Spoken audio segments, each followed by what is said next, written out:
এই প্রোগ্রামে মাটিতে ধারণ করেছেন।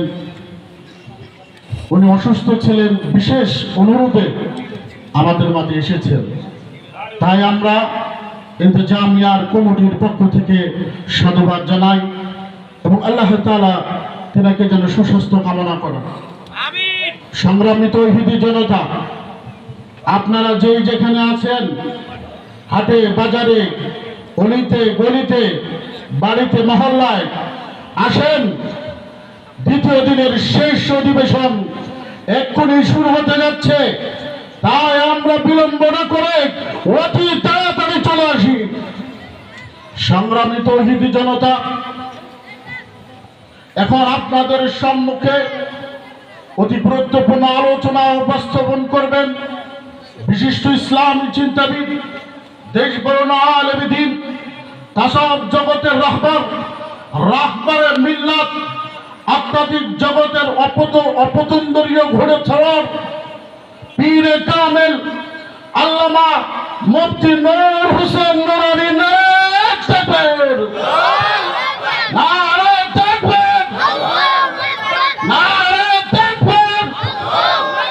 আমি মুহতারামকে আলোচনা পেশ করার জন্য সবিনয় অনুরোধ করছি।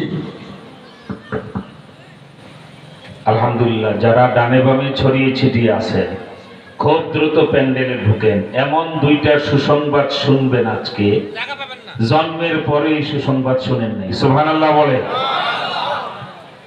এই জন্য যেহেতু আমরা অনেক রাগ করব না, কোরআনের ইজ্জত রক্ষায় শেষ ভালো যার, সব ভালো তার, ঠিক কিনা বলে? যে যেখানে আছেন খুব দ্রুত প্যান্ডেলে ঢুকেন। আর আপনারা ছড়িয়ে ছিটিয়ে যারা আছেন কাছে চলে আসুন, লোক এসে পিছনে ভরবে। যে যত দৌড় দিয়ে আসবেন কোরআন তার তত বন্ধু হয়ে যাবে ইনশাআল্লাহ। একেবারে মৌচাকের মতো জমে বসে, ফাঁক ফোকর রেখে কেউ বসতে পারবেন না। যারা দূরে আছেন আল্লাহর কোরআনের দিকে এগিয়ে আসবেন, বেহেশত আপনার দিকে আগায় আসবে। আলহামদুলিল্লাহ বলে। নাহমাদুহু ওয়া নাস্তাঈনুহু ওয়া নাস্তাগফিরুহু ওয়া নু'মিনু বিহি ওয়া নাতাওয়াক্কালু আলাইহি ওয়া নাউযু বিল্লাহি মিন শুরুরি আনফুসিনা ওয়া মিন সাইয়্যাতি আ'মালিনা।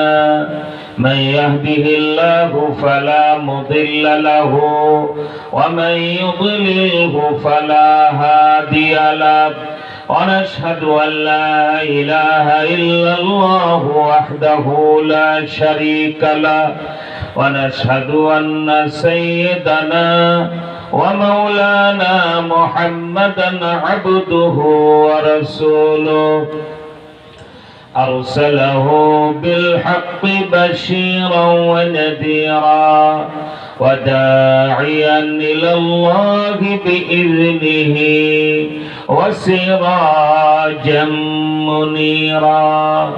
أعوذ بالله من الشيطان الرجيم.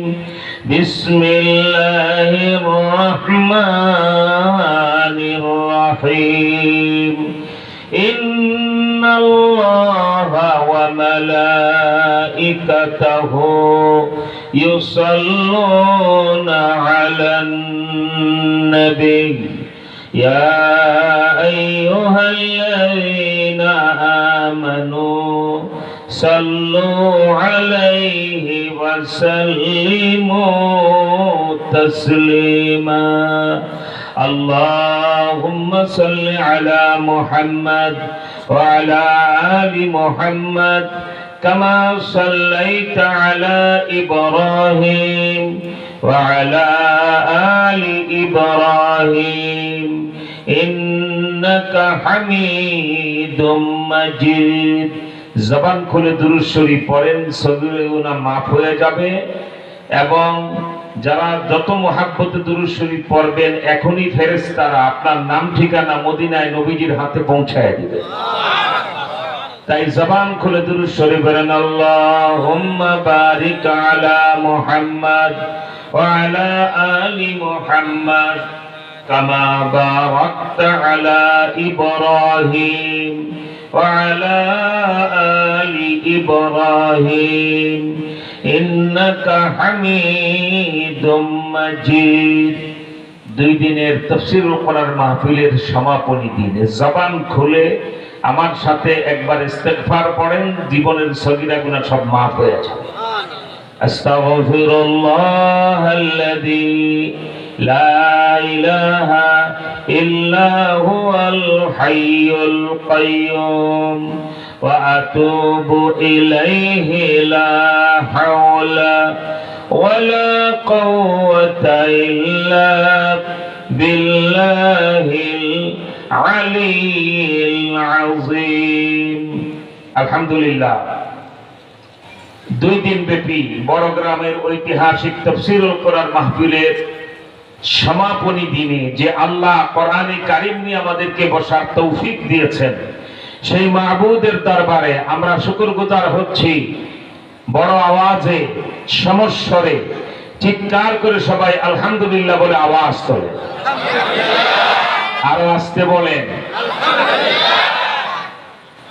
মনে রাখবেন, আপনাদের গায়ের শক্তি গলার গড়ায় জমা রাখতে হবে।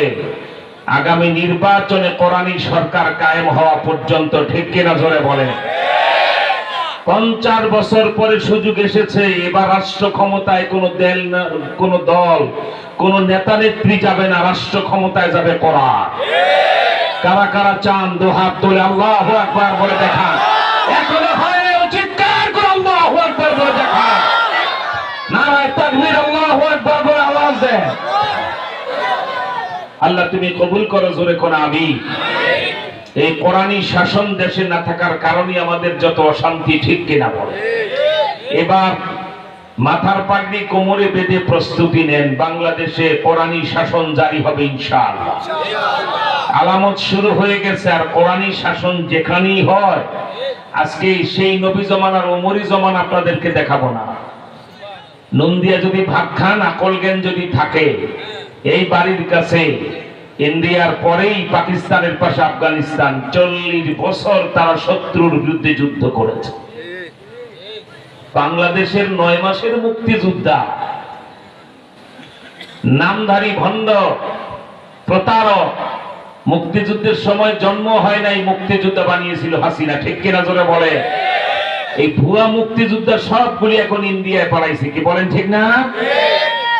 আমার ভাইরা, 9 মাস যুদ্ধ করে যদি এত অহংকার, কথায় কথায় মুক্তিযোদ্ধা মুক্তিযোদ্ধা, আবার যুদ্ধ করেছো কার বিরুদ্ধে? সেই তোমার ভাই ছোট্ট দেশ পাকিস্তানের বিরুদ্ধে। তাতে অহংকার সামাই নেয় না, ঠিক কিনা বলে। মুক্তিযোদ্ধা আর আফগানিস্তানের মুক্তিযোদ্ধা তালেবানরা সেই মহানায়ক, super power of the world. সারা পৃথিবীর সবচাইতে বড় শক্তি 2টা, একটা রাশিয়া, একটা আমেরিকা। দুটোটারে বাপ ডাকায় ছাড়ছে, ঠিক কিনা জোরে বলে। কি বলেন ঠিক না? অতএব বর্তমান পৃথিবীতে সবচেয়ে বড় শক্তি হলো আফগানিস্তানের সামরিক শক্তি, বলেন আলহামদুলিল্লাহ। নন্দিয়া ভাত খান না, কিচ্ছু বুঝেন না। বাংলাদেশের ভবিষ্যৎ প্রধানমন্ত্রী রাষ্ট্রনায়ক আল্লামা মামুনুল হকরা ওলামায়ে কেরাম নিয়ে আফগানিস্তানে যে বড় বড় মন্ত্রীদের সাথে বৈঠক করতেছেন, কিছু বুঝেন না। বাংলাদেশে আর ভারতীয় শাসন চলবে না, আগ্রাসন চলবে না। মাথায় টুপি নাই, গালে দাড়ি নাই, কথা বললে মিথ্যা বলে, খাইলে হারাম খায়, নেতা হলে দুর্নীতি করে, চাঁদাবাজি যাদের নেশা, খুন যাদের পেশা, নারী দর্শন যাদের চরিত্র, এই শকুনের পাল এবার আর রাষ্ট্র ক্ষমতায় আসতে পারবে না ইনশাআল্লাহ। তারা রাজি, দুহাত তুলে আল্লাহু আকবার বলে দেখা। এখনো হয় না, আরো চিৎকার করে আল্লাহু আকবার বলে।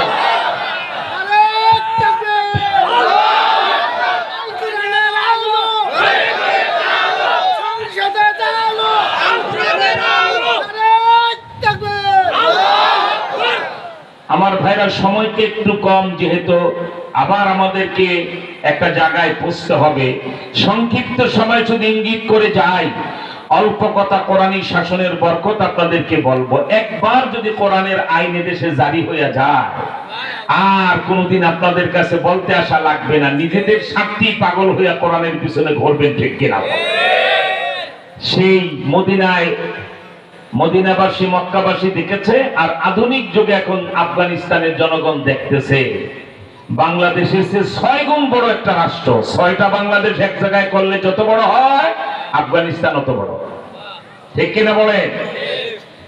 4 বছর তালেবানরা ক্ষমতায় আসছে, শুনলে আপনার মাথায় টুপি ঠিক রাখতে পারবে না, আনন্দে টুপি নিয়ে লাফে।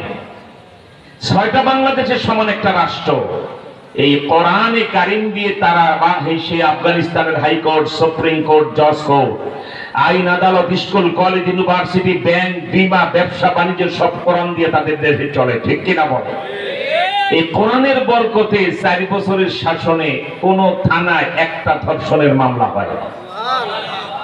আর বাংলাদেশে এমন একটা থানাও নাই যেখানে মাসে কয়েকটা ধর্ষণের মামলা হয় না। ঠিক কিনা? এই কোরআনী শাসনের বরকতে চোর নাই, ডাকাত নাই। আসমানের মালিক খুশি হয়ে যে আফগানিস্তানটা 40 বছর 9 মাসের যুদ্ধ করার পরে এখনো যে ক্ষমতায় যায়, মিথ্যা অজুহাত দেখায়, 71 আমাদেরকে পঙ্গু করে দিয়েছে পাকিস্তান, তাই একটু সময় লাগতেছে। ওরা সব শকুনের পাল, মিথ্যুকের দল। আফগানিস্তানওয়ালারা 40 বছর রাশিয়া আমেরিকার যুদ্ধ, যেই বোমা আমেরিকা আফগানের মাটিতে ফেলেছে এমন একটা বোমাও বাংলাদেশে কোনোদিন কেউ ফেলে নাই। ঠিক কিনা? আফগানিস্তানের মাটি হাতে নিয়ে নাকে নিলে এখনো বারুদের গন্ধ পাওয়া যায়, এমন কার্পেট বোমা তারা ফেলেছে। পাহাড় মাটির সাথে সমান করে দিয়েছে আমেরিকা। সেই আফগানিস্তানে মাত্র 4 বছরে কোরআনী শাসনের বরকতে, কারণ তাদের দেশের রাষ্ট্রনায়ক বর্তমান যিনি, তিনি একজন আল্লাহর কুতুব। সুবহানাল্লাহ বলে। আমিরুল মুমিনিন যিনি, তিনি মোল্লা হেবাতুল্লাহ খুন্দজাদা। প্রত্যেক দিন এত বড় রাষ্ট্রের তিনি আমিরুল মুমিনিন, রাষ্ট্রনায়ক হওয়ার পরেও প্রতিদিন তিনি 2 ঘন্টা ছাত্রদেরকে বুখারী শরীফ পড়ান। এরপরে তিনি তার সরকারি অফিসে যান অফিস করার জন্য। প্রথম আফগানিস্তানের মানুষ যে সিদ্ধান্তটা আজকে আমাদের নিতে হবে, যদি সিদ্ধান্ত নিতে পারে কোরআন দিয়ে চলবে দেশ, তাহলে 4টা কাজ সেই কোরআনী সরকার শুরু করবে। আল্লাহর কোরআন থেকে আপনাদেরকে বলবো। আগে আফগানিস্তানের ঘটনাটা জানেন। আমেরিকা পালিয়ে চলে গেল আফগানিস্তানে। আপনারা জানেন 2021 সালের আগস্টে, 15ই আগস্ট তালেবানরা কাবুল দখল করে রাষ্ট্র ক্ষমতা নিল। আলহামদুলিল্লাহ বলে। কত চাপ, কত কি। যারা একটু পেপার পত্রিকা পড়েন, electronics media, print media, radio, television, পত্র পত্রিকার সাথে একটু খবর রাখেন, তারা জানেন এখনো অপরাধ নাই যা তালেবানদের বিরুদ্ধে আমেরিকা আর ইউরোপ করে নাই। ঠিক কিনা? আফগানিস্তানের মানুষ একটা সিদ্ধান্ত নিল। আমরা তো কত রাজা বাদশাহ দেশে দেখলাম, আফগানিস্তানের লোকেরা। আপনারা মনে মনে ভাবছেন আমাদের বাংলাদেশে 2টা রাজ পরিবার আছে, আর কোন দেশে মনে হয় এরকম রাজার পরিবার নাই। তোমার আমার দেশে মুজিব পরিবার, জিয়া পরিবার, এই 2টা হলো এদেশের কি যেন বলে জমিদার পরিবার। ঠিক কিনা জোরে বলে? এটাই তো বাঙালির এতদিন ভেবে এসেছি, মুজিব পরিবার ফল করেছে, এবার জিয়া পরিবার ক্ষমতায় চলে আসবে। তোমার আমার দেশের মতো জিয়া পরিবার মুজিব পরিবার না। 100 জিয়া পরিবার মুজিব পরিবার এক পাল্লায় দিল আফগানিস্তানের বাদশাহ আমানুল্লাহর পরিবার আর বাদশাহ জহিরের পরিবারের সমান হবে না। ঠিক কিনা? তাদের দেশেও এমন পরিবার ছিল, রাজ পরিবার। তালেবানরা 40 বছর যুদ্ধ করে রাষ্ট্র ক্ষমতায় বসে যে আমরা মূল নেতা কাকে বানাবো। তোমার আমার বাংলাদেশের মতো 2 পরিবারের গুখাইতে যায় নাই যে একটা পালাইছে ধরো আরেকটা ধরো। তারা বলছে এবার কোন প্রিন্স, কোন যুবরাজকে ক্ষমতায় বসাবো না, এবার ক্ষমতায় বলবে কোরআন। আর এই কোরআন দিয়া চালাবে এমন একজন ব্যক্তি তারা খুঁজতে শুরু করলেন, যিনি সেজদা দিবে আফগানিস্তানের জমিনে, খবর হবে আল্লাহ পাকের আরশ। সুবহানাল্লাহ বলতে পারে না, চিন্তা করে একটু আওয়াজ দিয়ে সুবহানাল্লাহ বলেন। এমন রাষ্ট্রপ্রধান কি মুসলমানদের ছিল না? সেজদা দিত জমিনে, খবর হতো আসমানে, হতো না? এরপর তারা দেখলেন খুঁজে খুঁজে একটা ব্যক্তিকে পাওয়া গেল। রাশিয়ার বিরুদ্ধে যুদ্ধ করেছে, আমেরিকার বিরুদ্ধে যুদ্ধ করেছে, মুহাক্কিক আলেম, বুজুর্গ, আল্লাহওয়ালা, বহুত বড় আলেম, লক্ষ লক্ষ মানুষের তিনি আধ্যাত্মিক পীর। নাম তার আল্লাহু আকবার মোল্লা হেবাতুল্লাহ আখুন্দজাদা। ওনার কাছে যে টোটাল তালেবান সমস্ত যুদ্ধ ক্ষেত্রের কমান্ডাররা বলছে, হুজুর আমরা অনেক চিন্তা করেছি, আফগানিস্তানে বহুত উচ্চ শিক্ষিত লোক আছে, দুইটা রাজ পরিবারের লোক আছে। আমরা কাউকে এবার ক্ষমতায় বসাবো না। এবার আপনি হবেন আমাদের আমিরুল মুমিনিন। হযরত ওমরের ঘেরান আপনার কাছ থেকে পাওয়া যায়। আমার ভাইরা, মোল্লা হেবাতুল্লাহ খুন্দজাদাকে তালেবান কমান্ডাররা যখন প্রস্তাব করলেন আপনি হবেন আমাদের আফগানিস্তানের রাষ্ট্রনায়ক, হেড অফ দ্য স্টেট, উনি বললেন আমাকে যদি রাষ্ট্রপ্রধান বানাতে চাও তাহলে শুনো, আমি কি দিয়া দেশ চালাবো, কোন ব্যাপার আমার নিজের মতবাদ জনগণের উপরে চাপায় দেব না, আমি আল্লাহর কোরআন আর নবীর হাদিস দিয়া চালাবো আফগানিস্তান। এটা যদি তোমরা আমাকে সুযোগ দাও তাহলে আমি রাষ্ট্রপ্রধান হতে রাজি আছি। তাহলে আমরা এটাই তো চাই, কোরআন আর হাদিস দিয়া চলবে আমাদের দেশ। তিনি এই কথা যখন বললেন আল্লাহ এত খুশি হলেন যে আমার বান্দা রাষ্ট্র ক্ষমতা হাতে পেয়েই বলছে নিজের মতামত দিয়েও আফগান চালাবে না, চালাবে আমার কোরআন দিয়ে। আল্লাহ বলেন ফেরেশতারা তাহলে তো ওই রাষ্ট্রটা আমার নিজের জিম্মাদারি নিতে হয়। সুবহানাল্লাহ। আল্লাহ যদি কোন রাষ্ট্র বা ব্যক্তির জিম্মাদারি নেন সেই দেশের কোনো অভাব থাকে না, ঠিক কিনা? যেই দেশের মাটিতে পোড়া মাটি 140টা বছর বম্বিং যদি হয় একটা দেশের, সেই দেশের মাটিতে কিছুই হওয়ার কথা না, সব পুরো ছাই হয়ে যাওয়ার কথা, ঠিক কিনা? আমার ভাইরা, সেই দেশে মাত্র 4 বছরে আল্লাহর এত দয়া যে আফগানের লোকেরা তোমরা আমার কোরআন দিয়ে দেশ চালাচ্ছ। বাংলাদেশি আলেমরা মামুনুল হক সাহেবের নেতৃত্বে আফগানিস্তানের বিভিন্ন মন্ত্রীদের সাথে বৈঠক করতেছেন, আপনারা ফেসবুকে দেখতেছেন, ঠিক কিনা? তাদের প্রধান বিচারপতির সাথে বৈঠক করলেন, তাও আপনারা দেখলেন। আল্লাহ বলছেন হে আফগান, তোমরা যখন আমার হুকুমে দেশ চালাচ্ছ আমি আল্লাহ তোমার দেশের জমিনের জিম্মাদারি নিলাম আফগানিস্তানে। যেই আপনার ডালিমের বাগানে তালেবানরা ক্ষমতা নেওয়ার আগে যেই বাগানে ডালিম হতো, যেই গাছে ডালিম হতো 3 মণ, সেই বাগানের গাছে ডালিম হয় 30 মণ। যেই বাগানে আঙ্গুর হতো 100 টন, এখন সেখানে আঙ্গুর হয় 1000 টন। আল্লাহু আকবার বলে। জমিনের ফসলে বরকত দেওয়ার মালিক কে? আল্লাহর নাম বলতো ভয় পান? জবান খুলে একবার আল্লাহ বলবেন, জিন্দেগীর সব সগীরা গুনাহ মাফ হয়ে যায়। এত বকিল হলে তো ইসলামী শাসন আর কোরআনী শাসন আপনারা পাবেন না। আল্লাহ বলা কি, বঙ্গবন্ধু বলা, জিয়া বলা, তারেক জিয়া, খালেদা জিয়া বা কোন পীর সাহেবের নাম মনে করেছে? একবার জবান খুলে বলবেন আল্লাহ। কি হয় জানেন? আল্লাহ বলে যখন বান্দাই জমিনে ডাক দেয়, আল্লাহ বলে ফেরেশতারা নওগাঁর পোরশার বড় গ্রামে কোরআনের মাহফিলের সমাপনী অনুষ্ঠানে আখির মোনাজাতের পূর্বে আমার হাজার বান্দার আল্লাহ বলে মুখটা হা করেছে, এই মুখটা যদি খালি ফিরাইয়া দেই আমি আল্লাহর ইজ্জত থাকে না। ফেরেশতারা বলে আল্লাহ কি দিবেন? আমার যে সকল বান্দা অতি মুহাব্বত, আমি আল্লাহকে খুশি করার জন্য আল্লাহ এভাবে জবান ফাঁকা করেছে, ওদের ওই খালি মুখটা আমি আল্লাহর মারিফাতের নূর দিয়া ভরে দাও। এবার 3 বার জোরে বলেন আল্লাহ। এখনো হয় নাই, গলা ফাটায় 2টা হাত এরকম পাতেন, এরকম তোলেন 2টা হাত, আল্লাহ আল্লাহ। কারণ আগামী নির্বাচনে তিনি আমাদেরকে কোরআনী শাসন দিতে যাচ্ছেন, আলামত শুরু হয়ে গেছে। এখন থেকে কাঙ্গালের মতো, ভিক্ষুকের মতো শুধু তাকেই ডাকবো, আমেরিকাকে নয়, রাশিয়াকে নয়, ঠিক কিনা? আর একটা পাকা সিদ্ধান্ত নেব, দেশ স্বাধীন হওয়ার পর 54 বছর মালাউনের বাচ্চা ইন্ডিয়া আমার দেশের সব ধ্বংস করেছে দালাল শাসক তৈরি করে, ঠিক কিনা? এখন আপনারা বর্ডার এলাকায় বসবাস করেন, পোরশা বাংলাদেশ একটা বর্ডার, তার ওপারে ইন্ডিয়া, ঠিক কিনা বলেন? পাকা বাঁশের লাঠি বানায় রাখবেন প্রত্যেকের বাড়িতে। নির্বাচনকে সামনে রেখে বহু দালাল ঢুকার চেষ্টা করবে, নওগাঁ পর্যন্ত যেন যেতে না পারে, বর্ডারেই হালুয়া বানায় ফেলাবেন। পারবেন? কারা পারবেন? হাত তুলে আল্লাহু আকবার বলেন। কোরআনের দেশের বর্ডার কারা পাহারা দিতে পারবা তো হাত তোলে আল্লাহু আকবার বলে সৈনিকদের মতো আওয়াজ দাও।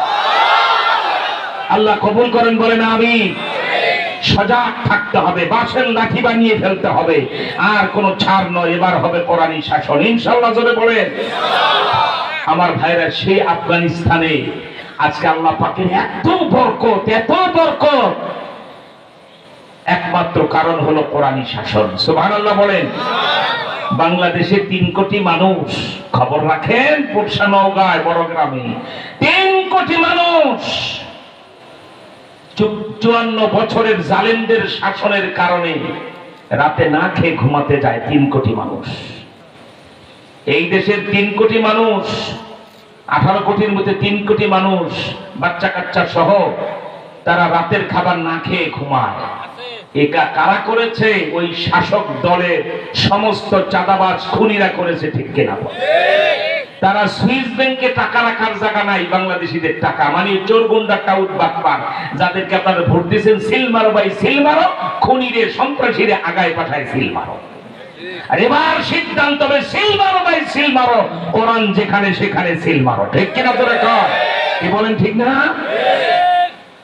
তফসির মাহফিল নাম দিলে একজন মুহাক্কিক তফসির কারক 2-3 দিন যদি একই মঞ্চে তিনি কথা বলেন, তাহলে কোরআনী শাসনের একটা রূপ দেখায়া পাগল বানানো যায়। এই হলো কোরআনী শাসন, ঠিক কিনা? জোরে আমার 3 দিনের কথা যেহেতু 1 ঘন্টায় বলতে হবে, তাই আপনাদেরকে ছোট্ট করে বলি, আল্লাহর কোরআনের শাসন যদি কোথায় এসে যায়, সেই দেশে অভাব অনটন থাকে না, মারামারি থাকে না, কাটাকাটি থাকে না, অন্যায় অত্যাচার থাকে না, ঠিক কিনা বলে? কি একটা জালেমের দেশ হয়ে গেল। হুজুরের মুখে শুনলেন আমাদের হেফাজত ইসলাম বাংলাদেশের দাড়ি পাকা বুড়ো মানুষ, খবর রাখো শেখ হাসিনা খালেদা জিয়ার আঙ্গুল হেলুনিতে বাংলাদেশে এত কাঁপে না। আল্লামা জোনায়েদ বাবুনগরী উত্তরসূরি বর্তমান মহাসচিব আর আমির হেফাজত আল্লামা মহিবুল্লাহ বাবুনগরী যদি আজকে হেলুনি দেয় যে রাজপথে আবার হেফাজত ইসলাম নামবে, ইউনূস সাহেবের কলিজায় আর পেটের ভিতরে ডায়রিয়া হয়ে যাবে, ঠিক কিনা? ইউনূস সাহেবকে বলবো আপনি বুঝতে ভুল করেছেন, ভুল করারই কথা। জন্মের পরে নোবেল পাইয়াও এত সম্মান পান নাই যত সম্মান আমরা দিয়েছি। আপনি কোন ঠাকুর গো? আপনি বাংলাদেশের ক্ষমতায় বসবেন, জীবনে 1 মাইল মিছিল করছেন? জীবনে কোনদিন মেম্বারি ভোটে দাঁড়াইছেন? তারপরও আমরা আপনাকে কেন রাষ্ট্র ক্ষমতায় বসাইলাম? যে লোকটা আন্তর্জাতিকভাবে প্রতিষ্ঠিত, এই লোকটা হয়তো সবার মতামত দিয়ে সুন্দরভাবে কাজ করবে না। 8-9 মাস ঠিকই ছিলেন, হঠাৎ করে লন্ডন থেকে কোন ভূত যেন ঘাড়ে চাপলো, ঠিক কিনা? জোরে কর। এরপরে দেখা গেল নাস্তিক মুরতাদদের মতো কথা। কত বড় আশ্চর্য জিনিস! আপনারা 3 কাজে ক্ষমতায় বসাইলাম, তো আপনি আকাম করা শুরু করলেন। 1 কাজ, যারা খুন করেছে 2000 আমার কলিজার টুকরা ছাত্রদেরকে, ঠিক কিনা? জোরে কর।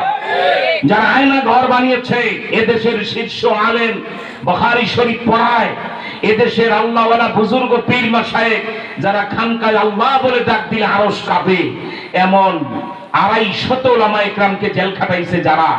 1 নম্বর ইউনূস সাহেবকে বলেছি আপনি এই খুনিদের বিচার করবেন, আপনাকে এই জন্য বসানো হলো, ঠিক কিনা বলে? 2 নম্বর ওনাকে দায়িত্ব দেওয়া হয়েছিল, আপনি বাংলাদেশ থেকে যত টাকা বিদেশে পাচার হয়ে গেছে, গোটা পৃথিবী আপনার সম্মান করে, টাকাগুলি বাংলাদেশে নিয়ে আসবেন, ঠিক কিনা বলে? যে টাকা 15 বছরে বাংলাদেশ থেকে পাচার হয়েছে, আমরা 15 বলবো না। কেউ যদি হয় আমের আচার, কি যে বলা হয় স্বৈরাচার, আবার অন্য কেউ আবার আমের আচার না। 71 সালের পরে 72 থেকে শেখ মুজিব ক্ষমতায় বসার পর থেকে হাসিনা পর্যন্ত মাঝখানে যত শাসকরা ছিলেন, কেউ ধোয়া তুলসী পাতা না। কারো হাওয়া ভবন, কারো বাতাস ভবন, কারো আয়না ঘর, সব জাতির দেখা, ঠিক কিনা? জোরে বলেন। সবাই অপরাধী। আমরা একজনকে অপরাধের বিচার করব, আরেকজনকে ছেড়ে দেওয়া হবে না। 72-এর 10 জানুয়ারির পর থেকে যত অপরাধ আর বাংলাদেশের টাকা বিদেশে পাচার হয়েছে, কোরআনকে আগামী নির্বাচনে ক্ষমতায় বসাও, গলায় পারাদা জিব্বা দিতে বের করব, আরেক দিকে পাচার করা টাকা বের করব, ঠিক কিনা? ইনশাআল্লাহ, ইনশাআল্লাহ বলেন। এই পাচার করা টাকাগুলি বাংলাদেশে আনা গেলে আমাদের বাংলাদেশ সৌদি আরবের মতো মানের টাকা হয়ে যাবে, আলহামদুলিল্লাহ। জোরে কর। একটা কাজ ওনাকে দিলাম, খুনিদের বিচার করবেন, পাচারকৃত টাকা দেশে ফেরত আনবেন, আর সর্বশেষ কাজটা হলো কোন দলের কথা শুনবেন না, যে আপনি একটা কাজ করবেন ফ্রি এন্ড ফেয়ার, অবাধ সুষ্ঠু নিরপেক্ষ একটা সুন্দর নির্বাচন উপহার দিবেন, ঠিক কিনা? মানুষ আজকে যারা 20-30 বছরের, 20 বছর 22 বছরের যে সকল ছেলে মেয়েরা, 3 কোটি যুবক বাংলাদেশে 3 কোটি যুবক আছে বাংলাদেশে, একটা ভোটও এখনো দিতে পারেনি, কারণ ওরা ভোটার হওয়ার পরে দিনের ভোট রাতে হয়ে যায়, তাহাজ্জুদের আগে শেষ হয়ে যায়। ঠিক কিনা? কত শখ, আইডি কার্ড পেয়েছে, ভোট দেবে, ভোট কেন্দ্রে গেছে। এই যে 18 সালে যেটা গেল, হাসিনা যে পালায় গেলেন 6 মাস ক্ষমতায় থেকে, মানে প্যান্ট শার্ট টাইটুই পরে প্রিন্স রাজপুত্রের মতো সেজে ভোট কেন্দ্রে গেছে। পুলিশ কয় কি ব্যাপার? রহমতুল্লাহ কয় স্যার, জীবনে প্রথম ভোট দেবো, আনন্দে ঠিক থাকতে পারতেছি না। বলো, ভোট না তাহাজ্জুদের আগে হয়ে গেছে। ঠিক কিনা? 3 কোটি যুবক ভোট দেওয়ার অপেক্ষায় আছে, নতুন ভোটার, এরা ভোট দেবে। প্রত্যেকটা যুবক ইসলামের বাক্সায় ভোট দেবে। আলামত বুঝেন না? ঢাকা ইউনিভার্সিটিতে 105 বছর যারা রবীন্দ্রনাথের পাঁচাটা গোলামরা ইউনিভার্সিটিকে একটা কেউ ইসলামের ভিতরে ক্যান্টনমেন্ট বানিয়ে রেখেছিল, সেই ঢাকা ইউনিভার্সিটি 105 বছর পরে নবাব সলিমুল্লাহ যে জন্য ঢাকা ইউনিভার্সিটি করেছিলেন, 105 বছর পরে সে কাজটা হয়েছে। নারায়ে তাকবীরের আওয়াজে রাত 12টার পরে ইউনিভার্সিটির গাছের পাতা ঝরে গেছে। আল্লাহু আকবার। এটা আলামত বাংলাদেশে জাতীয় নির্বাচনের আগে ডাকসুতে ঢাকা ইউনিভার্সিটি নির্বাচনে যারা জিতে, তারাই পরবর্তী জাতীয় নির্বাচনে জিতে বাংলাদেশের ক্ষমতায় আসে। এবার যেটি ইসলাম জয়যুক্ত হয়েছে, ইনশাআল্লাহ আপনারা যদি ইমানদার হন, বেঈমান না হন, গু না খান, কারো হারাম টাকায় হাত না দেন, তাহলে ইসলাম এবার জয়যুক্ত হয়ে আপনাদের খেদমতে এগিয়ে আসবে ইনশাআল্লাহ। ইসলাম যদি রাষ্ট্র ক্ষমতায় আসে, আল্লাহর কোরআন তো বলেছেন, এই কোরআন শরীফ মেনে যারা চলবে, আল্লাহর ফজলে তাদের দুনিয়াতে কোনো ভয় নাই, আখিরাতে কোনো চিন্তা নাই। আপনারা আশ্চর্য হবেন, কোরআন দিয়া দেশ চলার কারণে একটা রাষ্ট্রের নাম শুধু বলতে পারবেন, হয়তো বুঝতে পারতেছেন না। আমেরিকা এমন নয় ভয় পায় না, আমেরিকা 24 ঘন্টা মাথাটা নষ্ট কেন? চীন আর রাশিয়া, চীন রাশিয়া এক হয়ে গেলে আমার বিপদ। ঠিক কিনা যারা বলে? চীন ইন্ডিয়ার সাথে লাদাখের যুদ্ধ অবস্থা, ইন্ডিয়া ভয় পাইতেছে, রাশিয়া ভয় পায়। কি যে বলা হয়, আমেরিকা যদি তার উপরে পরমাণু বোমা নিক্ষেপ করে, আগে সে যদি আগে মারতে না পারে, তার বিপদ হয়ে যাবে। একটা রাষ্ট্র পৃথিবীতে নাই যে কোনো শত্রু থেকে আক্রান্ত হওয়ার ভয় অন্তরে নাই, কিন্তু একটা রাষ্ট্র আছে পৃথিবীতে কারো ভয় তাদের অন্তরে নাই, সেটার নাম আফগানিস্তান। ওই দেশে কেউ হামলা করতে যাবে, এটা শয়তানও এখন আর স্বীকার করে না। ঠিক কিনা?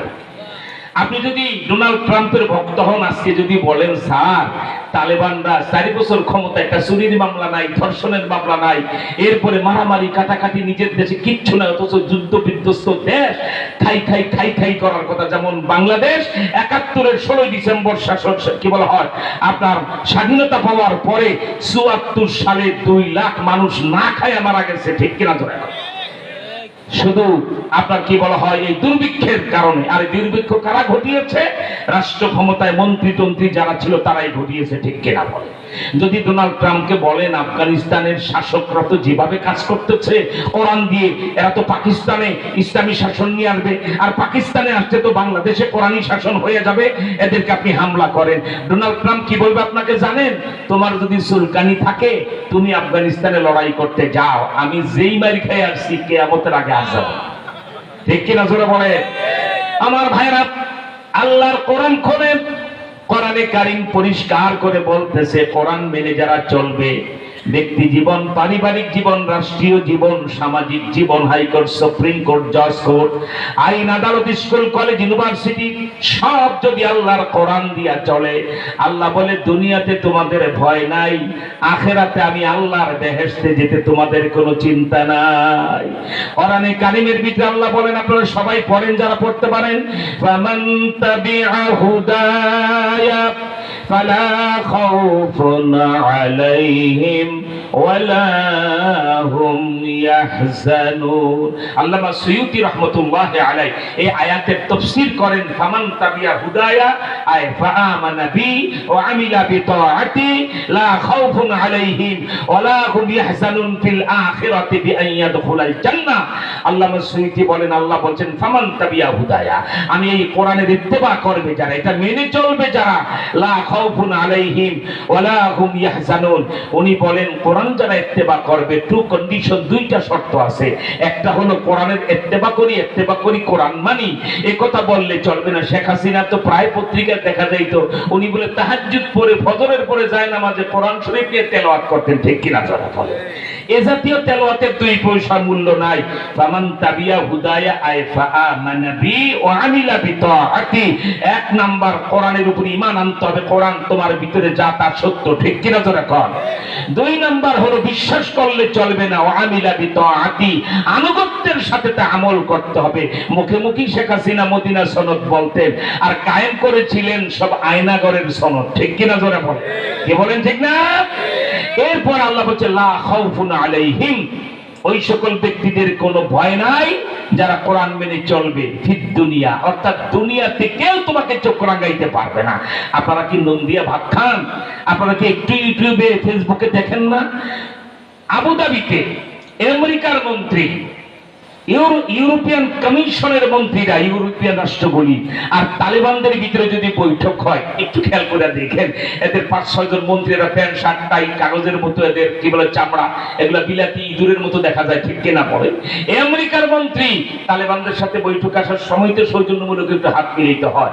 তালেবানদের 3 মন্ত্রী মাথায় 22 হাত পাগড়ি, গায়ে কালো কোট, সাদা জামা আর একখান রুমাল কান্দে ফালানো, আসে যখন মনে হয় যেন বাদশাহ মহাসম্রাট আসতেছে, ঠিক কিনা? এরা যখন এসে এরকম হাত বাড়ায়, আমেরিকার মন্ত্রী হাত দিতে যায়, থরথর করে কাঁপে। আল্লাহু আকবার, আল্লাহু আকবার। আল্লাহ পাক এই রূপ দিয়েছেন কোরআনের বরকতে। হাদিস শরীফ আছে, নবীজি বলেছেন আল্লাহু আকবার, এমন 5টা জিনিস আল্লাহ পাক আমি মুহাম্মদকে দিয়েছেন, লা ইউতাহুন্না আহাদুম মিনাল আমবিয়ায়ে ক্বাবলি, আমি মুহাম্মদের আগে কাউকে আল্লাহ পাক এই 5টা জিনিস দেন নাই। 1 নাম্বার হল উতিতুর রূব, আল্লাহ পাক আমাকে প্রভাব আর প্রতাপশালী বানিয়েছেন, ঠিক কিনা বলে? আমি মদিনায় খেজুর গাছ তলায় ঘুমাই আর রোম সম্রাটের প্রাসাদ থরথর থরথর করে কাঁপে, ঠিক কিনা তোরা বলে? আমার ভাইরা, এই রব আল্লাহ পাক তালেবান নেতাদের মধ্যে এমন দিয়েছেন। আমাদের মামুনুল্লাহ সব কিন্তু একবার তালেবানদের সাইজের ব্যক্তি, ঠিক কিনা? 6 ফুট লম্বা, দাঁড়াইলে মনে হয় যেন 1 মায়ের পেটের খালাতো ভাই। সুবহানাল্লাহ। আপনারা কয়েকটা মিটিং এ দেখেছেন, দেখেন নাই? এরা আবার মামুন লোক সবের মাথায় তালেবানদের 22 হাত লম্বা সেই কালো সাদা মিলায় পাগড়ি বেঁধে দিয়েছে, আলহামদুলিল্লাহ বলে। এইটা দেখে বাংলাদেশের নাস্তিকরা কর মামুন লোক সব এই সময় আফগানিস্তান কেন গেল, ব্যাপারটা কি কি হয়েছে? এমন কি আহারে তারেক জিয়া, আপনি জিয়াউর রহমানের ছেলে, জিয়াউর রহমানকে দেশের মানুষ মহাব্বত করত। বিসমিল্লাহ তিনি সংবিধানে লিখেছেন, প্রথম একজনে তো স্বাধীনতার আগেই পালায়া পাকিস্তানে চলে গেছে, 9 মাস কি হয়েছে ছাতাও জানে না, গোষ্ঠী সুদ্ধা, ঠিক কিনা? আর ময়দানে যুদ্ধ করেছেন যিনি, তার ছেলে হয়ে আরেকজনে ভয় পাইতে পারে মামুনুল হক কেন তালেবান মন্ত্রীদের সাথে এইভাবে বৈঠক আর তার এত সম্মান কেন দেয়? মামুনুল হক তাদের বিদেশ মন্ত্রণালয়ে গেলে লাল কার্পেট বিছায় দিয়েছে মামুনুল হককে হাঁটার জন্য। আল্লাহু আকবার বলে, আল্লাহু আকবার বলে। সেটাতে ভয় পাইবে ইসলামের শত্রুরা, ইসলামের পক্ষের লোকেরা তো ভয় পাওয়ার কথা না।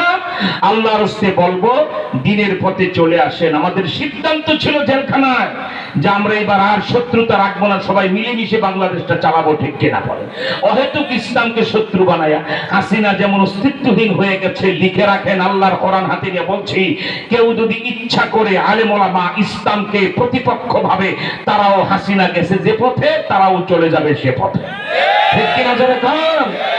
আপনাদেরকে আহ্বান করি, ওলামা ইকরামদের পরামর্শ নেন, তাদেরকে সম্মান করেন, তাদের সাথে নির্বাচনে আপনারা একটা জোট করেন, আমরা একটা করি, ভোট হোক, আপনারা ক্ষমতায় গেলে আমরা বিরোধী, লিডার অফ দ্য অপোজিশন, সংসদে আমরা বিরোধী দল, আপনাদেরকে ভালো ভালো পরামর্শ দিয়ে চালাবো। আর ইসলাম যদি রাষ্ট্র ক্ষমতায় চলে যায়, আপনারা লিডার অফ দ্য অপোজিশন, আপনারা একজনকে বানিয়ে প্রধান বিরোধী দলীয় নেতা বানিয়ে বসান, সেও সহযোগিতা করবে, কেউ কার উপরে হামলা করবে না। সরকারি দল আর বিরোধী দল একটা দ্বিচক্র যানের মতো, সাইকেলের মতো, 2টা চাকা, একটা বিকল হলে আরেকটা দিয়ে সাইকেল চলে না, দুটোটাই হাওয়া থাকতে হয়, ঠিক কিনা বলে? ঠিক বিরোধী দল আর সরকারি দল যদি মিলে এরকম দেশ চালায় সুন্দর হবে। আর যদি ভাবেন আর এই যন্ত্রণায় হাসিনার মতো ভোগেন, মাথায় টুপি গালে দাড়ি, তারা বসবে বঙ্গভবনে রাষ্ট্রপতির চেয়ারে, চরমনার পিসাব রাষ্ট্রপতির চেয়ারে বসবেন, আল্লামা মামুনুল হক আর কি বলা হয় জামাতের আমির, কি বলা হয় আপনার ওই ডক্টর শফিকুর রহমানরা প্রধানমন্ত্রীর কার্যালয়ে তারা অফিস করবেন। ফয়জুল করিম স্বরাষ্ট্রমন্ত্রী হয়ে যাবেন, এটা মেনে নেওয়া যায় না। তাদেরকে বলবো মানতে হবে না, দেশ থেকে পালায়ে যেতে হবে। ঠিক কিনা জোরে কও, কি বলেন ঠিক না? আল্লাহকে হাতের মাঝে টেনে বলছি, বাংলাদেশে কোরআনিক শাসন আর ঠেকাবার ক্ষমতা কারো নাই, কারো নাই, কারো নাই। সবাই পাড়া মহল্লায় রেডি হয়ে যান, এবার কোরআনিক শাসন হবে দেশে ইনশাআল্লাহ। আমার ভাই, একদিকে আল্লাহর পক্ষ থেকে অভয় পেলাম, কি পেয়েছি? লা খাউফুন আলাইহিম, কোনো ভয় নাই তোমাদের। আলহামদুলিল্লাহ বলেন। ওয়ালা হুম ইয়াহজানুন, কোনো চিন্তা নাই। কেমন শাসন হয় কোরআনী শাসনে দেখেন। হযরত ওমর ইবনে আব্দুল আজিজ, ওনাকে দ্বিতীয় ওমর বলা হয়। ওনার শাসনামলে কোরআন যদি শাসন ক্ষমতায় আসে, আফগানিস্তানের টাকার মান জানলে এই বাংলাদেশ কোন খবর রাখেন? এই দক্ষিণ এশিয়ার 7টা রাষ্ট্র, আফগানিস্তান 40 বছর যুদ্ধ করেছে। আমরা যার দেশের ব্যবসা বাণিজ্য চাষবাস, সেখানে তো ধান, নওগাঁতে বিশাল ধান হয়, ঠিক কিনা? প্রতি বছরই করতেছেন, কিন্তু ধান যায় কোথায়? হঠাৎ করে হাওয়া হয়ে যায়, চালের দাম বেড়ে যায়। অথচ আফগানিস্তানে আল্লাহু আকবার, আল্লাহু আকবার বলেন, 40 বছর শুধু যুদ্ধই করেছে। 50,000 টাকা পকেটে নিয়ে আফগানিস্তানের বর্ডারে ঢুকেন, টাকাগুলি দিয়া বলেন যে ভাই, আপনাদের দেশে তো বাংলাদেশি টাকা চলবে না, আমাকে আফগানি টাকা দেন, আপনি বেশি থেকে বেশি 39,000 টাকা পাবেন। সর্বনাশ, আমার টাকার চেয়ে অনেক বেশি দাম। ঠিক কিনা? বাংলাদেশ, ইন্ডিয়া, পাকিস্তান, শ্রীলঙ্কা, মালদ্বীপ, নেপাল, ভুটান, এই দক্ষিণ এশিয়ার সবার চেয়ে এখন টাকার মূল্য বেশি আফগানিস্তানে। আশ্চর্য কথা, 40 বছর যুদ্ধ করে দেশটা হয়ে যাবে ভিক্ষুক, 4 বছর কোরআনী শাসন দিয়ে এখন তারা এই দক্ষিণ এশিয়ার সবচাইতে বেশি টাকার মূল্য। আল্লাহু আকবার বলেন। কিসের কারণে? এই যে কোরআনের বরকতের কারণে। এবার আপনারা ছোট্ট একটা প্রমাণ নেন। হযরত ওমর ইবনে আব্দুল আজিজ রাহমাতুল্লাহি আলাইহি, তিনি ইসলামের দ্বিতীয় ওমর বলা হয়। ওনার শাসনামলে যাকাত খেতে পারে, আর বাংলাদেশে জাকাত দিতে যাইয়া, জাকাত নিতে যাইয়া মানুষ পদদলিত হইয়া মারা যায়। ঠিক কিনা? একটা লোক 3000 দিনার জাকাত জমছে, ধরেন তার বাড়ি আপনাদের বড় গ্রামে, উনি টোটাল গ্রামটা ঘুরলেন, জাকাত নিতে পারে এমন লোক পেলেন না। চলে গেলেন ভোরসা, জাকাত নিতে পারে এমন লোক পেলেন না। উল্টো দিকে হাঁটা দিয়া নওগাঁর দিকে চললেন, ওই সীসা বাজার বলেন, আরো কি বলা হয় আপনার, আরো যত জায়গা আছে এগুলি হাঁটতে হাঁটতে নওগাঁ পর্যন্ত চলে গেলেন। জাকাত খেতে পারে এমন লোক নয়। লোকটা 3 দিন ঘুরলেন, তার গোটা এরিয়ার ভিতরে জাকাত খায় এমন গরিব খুঁজে পাওয়া গেল না। কোরআনী শাসনের বরকতে 3 দিন পরে ক্লান্ত হয়ে 3000 দিনার, বাংলাদেশের বর্তমান হিসাবে কয়েক কোটি টাকা। ঠিক কিনা? এই টাকা বালিশের মতো আপনার ব্যাগে ঢুকায় বালিশের মতো বানিয়ে গাছতলায় শুয়ে আছেন, ক্লান্ত হয়ে গেছেন, 3 দিন ধরে ঘুরতেছেন, গরিব মানুষ পাওয়া যায় কিনা। আরেকজন আল্লাহর বান্দা তারই পাশে এসে আরেকটু বড় বালিশের মতো একটা বস্তা মাথায় দিয়ে ঘুমাইতেছেন।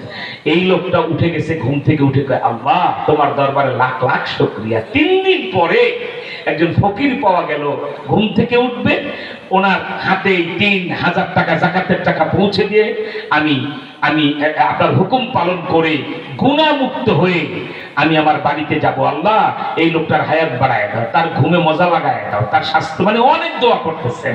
এই লোকটা ঘুম থেকে হামাগুড়ি খাইয়া উঠলেন। উঠার পরেই উনি বলছে, ভাই আল্লাহ পাক আপনার হায়াত লম্বা করে দে, আপনার ছেলে মেয়ে অনেক আল্লাহ দান করুক, আল্লাহ পাক আপনাকে যুবকের মতো স্বাস্থ্য দিয়ে দে, ইত্যাদি ইত্যাদি দোয়া করতেছে। বলে কি ব্যাপারে এত দোয়া করেন কেন? তো ভাই 3 দিন ধরে 3000 দিনার নিয়ে ঘুরতেছি, জাকাত খাওয়ার লোক পাই না। তো এই লোকটাও তো অনেক দিন ধরে ঘুরতেছেন, তারও জামা কাপড় ময়লা, ফকির ফকির মনে হয়, এই আজকে আপনাকে পেয়েছি, অনেক খুশি, টাকাটা গ্রহণ করেন। লোকটা কয়, মিয়া কয় টাকা জাকাত হয়েছে? কয় 3000 দিনার। কয় আমি জাকাত খেতে ঘুমিয়ে আছি না দিতে ঘুমিয়ে আছি, এই খবরটাকে নিবেন না? সুবহানাল্লাহ।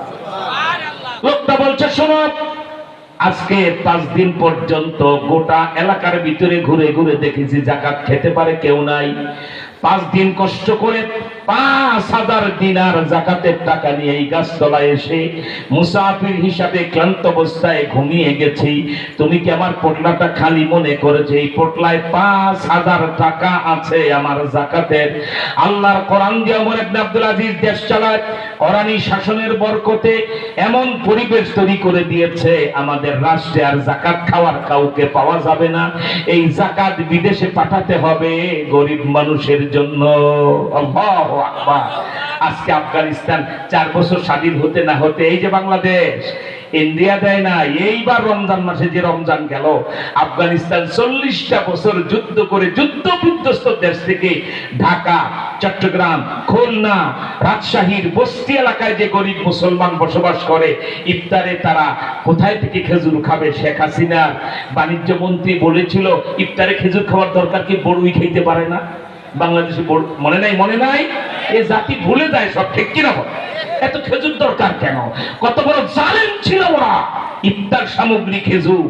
একজন মুসলমান সারাদিন রোজা রেখে ইফতারের পুরো একটা খেজুর দেখলে তার মনে হয় যেন সে মদিনায় নবীদের কাছে পৌঁছে গেছে, ঠিক কিনা? খেজুরের প্রতি এতটাই আকর্ষণ আর এতটাই বরকত মনে হয়, কি বলেন ঠিক না?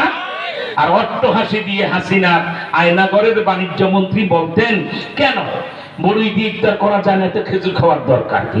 1 কেজি খেজুরের দাম যদি 200 টাকা হয়, 250 টাকা ভ্যাট বসাইতো, 450 টাকা করে বিক্রি করতে হতো 100 টাকার খেজুরকে, ঠিক কিনা বলে? আফগানিস্তান এই রমজানে 10 টন খেজুর। ডক্টর ইউনূসকে বলছে, ডাক্তার সাহেব, আপনার দেশে তো বস্তি এলাকায় মানুষ খেজুর পায় না, বড় লোকরা কিনে খায়। আমরা 10 টন খেজুর হাদিয়া দিলাম, গরিব রোজাদারদের ইফতারে দিয়া দেন। সুবহানাল্লাহ। আল্লাহ যদি আমাদের দেশটা এভাবে ইসলাম দিয়ে চালায়, আমরাও সেভাবে হয়ে যাব, ঠিক কিনা? আলহামদুলিল্লাহ। একটা ব্যাপারে আমরা একমত হলাম। আমি কোরআন শরীফের আয়াতগুলি একটা আপনাদের সামনে পেশ করতে চাচ্ছিলাম। ইসলামী শাসন হলে কি হবে, শুধু আপনাদেরকে একটু ফর্মুলা দেখায় দেই। বললাম না 3 দিনে 3 ঘন্টা কথা, 1 ঘন্টার ভিতরে শেষ করতে যেহেতু হচ্ছে, ছোট্ট একটু ফর্মুলা দেখায় দিই। ধরেন মানে কি বাস্তবতা। বাংলাদেশে বিপদে পড়ে সরকারি যে অফিসে যাবেন, ইউনো, টিউনো, ওসি, ডিসি, এসপি, সচিব, যেখানে যাবেন সেখানে হাঁ করে থাকে ভূতের মতো ঘুষের টাকার জন্য, ঠিক কিনা? কে বলেন ঠিক না? কোরআনী শাসন যদি জারি হয় বাংলাদেশ, আল্লাহু আকবার, একজন হুজুরকে স্বরাষ্ট্রমন্ত্রীর দায়িত্ব দিয়া দেখেন, অল্প কয়টা সামাজিক বিচার করবেন, সারা বাংলাদেশের ঘুষ আর চোর ডাকাতি সব বন্ধ। মনে করেন আপনি সরকারি একটা অফিসে গেলেন, মূল কর্মকর্তা আপনাকে বলছেন 40,000 টাকা হলে কাজটা হবে। চোরের বাচ্চা, চোর, চেয়ারটাকে তোর বাবা, তোমাকে চেয়ার দেওয়া হয়েছে জনগণের সেবা করার জন্য। ইউনো হওয়া, টিউনো হও, ডিসি হওয়ার, এসপি হও, মন্ত্রী হওয়ার, সচিব হও, এমপি হওয়ার, নেতা হও, এই চেয়ারটা তোমার বাবার না, দলের না, চেয়ারটা বাংলাদেশের, এই রাষ্ট্রের, ঠিক কিনা? তোমাকে এই পদে চাকরিতে বসানো হয়েছে, তোমার কাছে যত লোক আসবে সব বন্ধ করে যে বৈধ পাওয়া, বিনা টাকায় তুমি নিজে স্বাক্ষর দিয়ে তার কাজ করে দিবা, ঠিক কিনা? আর ওনার একখান স্বাক্ষর আনতে হলে 40,000 টাকা দিতে হবে। গ্রামের এই চাষা বসা গরিব লোকটা ভাবে আমি 4 বছরও 40,000 টাকা জোগাড় করতে পারবো না, ঠিক কিনা? আমার ভাইরা, এইরকম যদি কোনো লোক কোরআনী শাসন দেশে আসে, যদি ঘুষ চায়, আপনি কারো কাছ থেকে হাওলাত করে হলেও 40,000 টাকা ঘুষের জোগাড় করবেন। আপনি যাবেন, ওই অফিসারকে ঘুষটা দিবেন। ইসলামী আর কোরআনী শাসনের জন্য যে এমপি কে ভোট দিয়েছেন, ওনারা যায় কানে কানে বলবেন, আমি কিন্তু 10টার সময় ইউনো অফিসে যায় 40,000 টাকা কিন্তু দিয়ে আসছি। এমপি সাহেব বলবেন তোমার টাকা একটু পরেই পাবে। তৎক্ষণাৎ যদি গোয়েন্দা লোক সহ উনি হাজির হারান, বলে ড্রয়ারটা খোলেন, খোলার পরে যদি বলি টাকাগুলি কোথায় পেলেন, উনি যদি বলে একটু আগে আমি দিয়ে গেছি, এমপি সাহেব বলবেন আমার সাথে উঠেন, ওই জেলা চৌরাস্তার মোড়ে এই ইউনু বা টিউনুকে, এই সরকারি কর্মকর্তাকে 2টা ইট মাথায় দিয়ে, জুতার মালা গলায় দিয়ে, টাকাগুলি ঝুলাইয়া যদি সাইনবোর্ড লিখে দেওয়া হয় 40,000 টাকা ঘুষ খাওয়ার অপরাধে আমার এই শাস্তি, এটা যদি ফেসবুকে প্রচার হয়, চোর ডাকাত খুনি সব বলবে সর্বনাশ, আর রেহাই নাই, ঠিক কিনা? কি বলেন ঠিক না? ওরা জানেন, আমরা জানি। আই ক্যান চ্যালেঞ্জ, 6 মাসে বাংলাদেশ মদিনা বানায় ফেলাবো ইনশাআল্লাহ। একটা টাকা ঘুষ দিলে এমপি বলে দিবে টাকা আমার কাছ থেকে নিয়ে যাবে, ছিনতাইকারী রাস্তায় দাঁড়াবে, বলবে যা আছে দাও, দিয়ে দিবেন, কয় টাকা দিয়েছেন বলবেন, এমপি সাহেব সেই টাকা আদায়ের ব্যবস্থা করে দিবেন, ঠিক কিনা যারা করে। এইভাবে কয়েকটা বিচার যদি হয়, বাংলাদেশে আর কোন রকমের ফাঁসি লাগবে না, কিচ্ছু লাগবে না, এমনি মানুষ আল্লাহওয়ালা হয়ে যাবে, ঠিক কিনা বলে। আমার ভাইরা, সেজন্য আপনাদেরকে ছোট্ট এখন একটা কথা, ওরা ভয় দেখাবে গা গ্রামে যে আপনাদের এই নওগাঁতে এখানে আসনে একজন বড় আলেম নাকি ওনাকে প্রার্থী করা হয়েছে, মাওলানা আব্দুল হক সাফা, তাই নাকি বলেন, ঠিক না?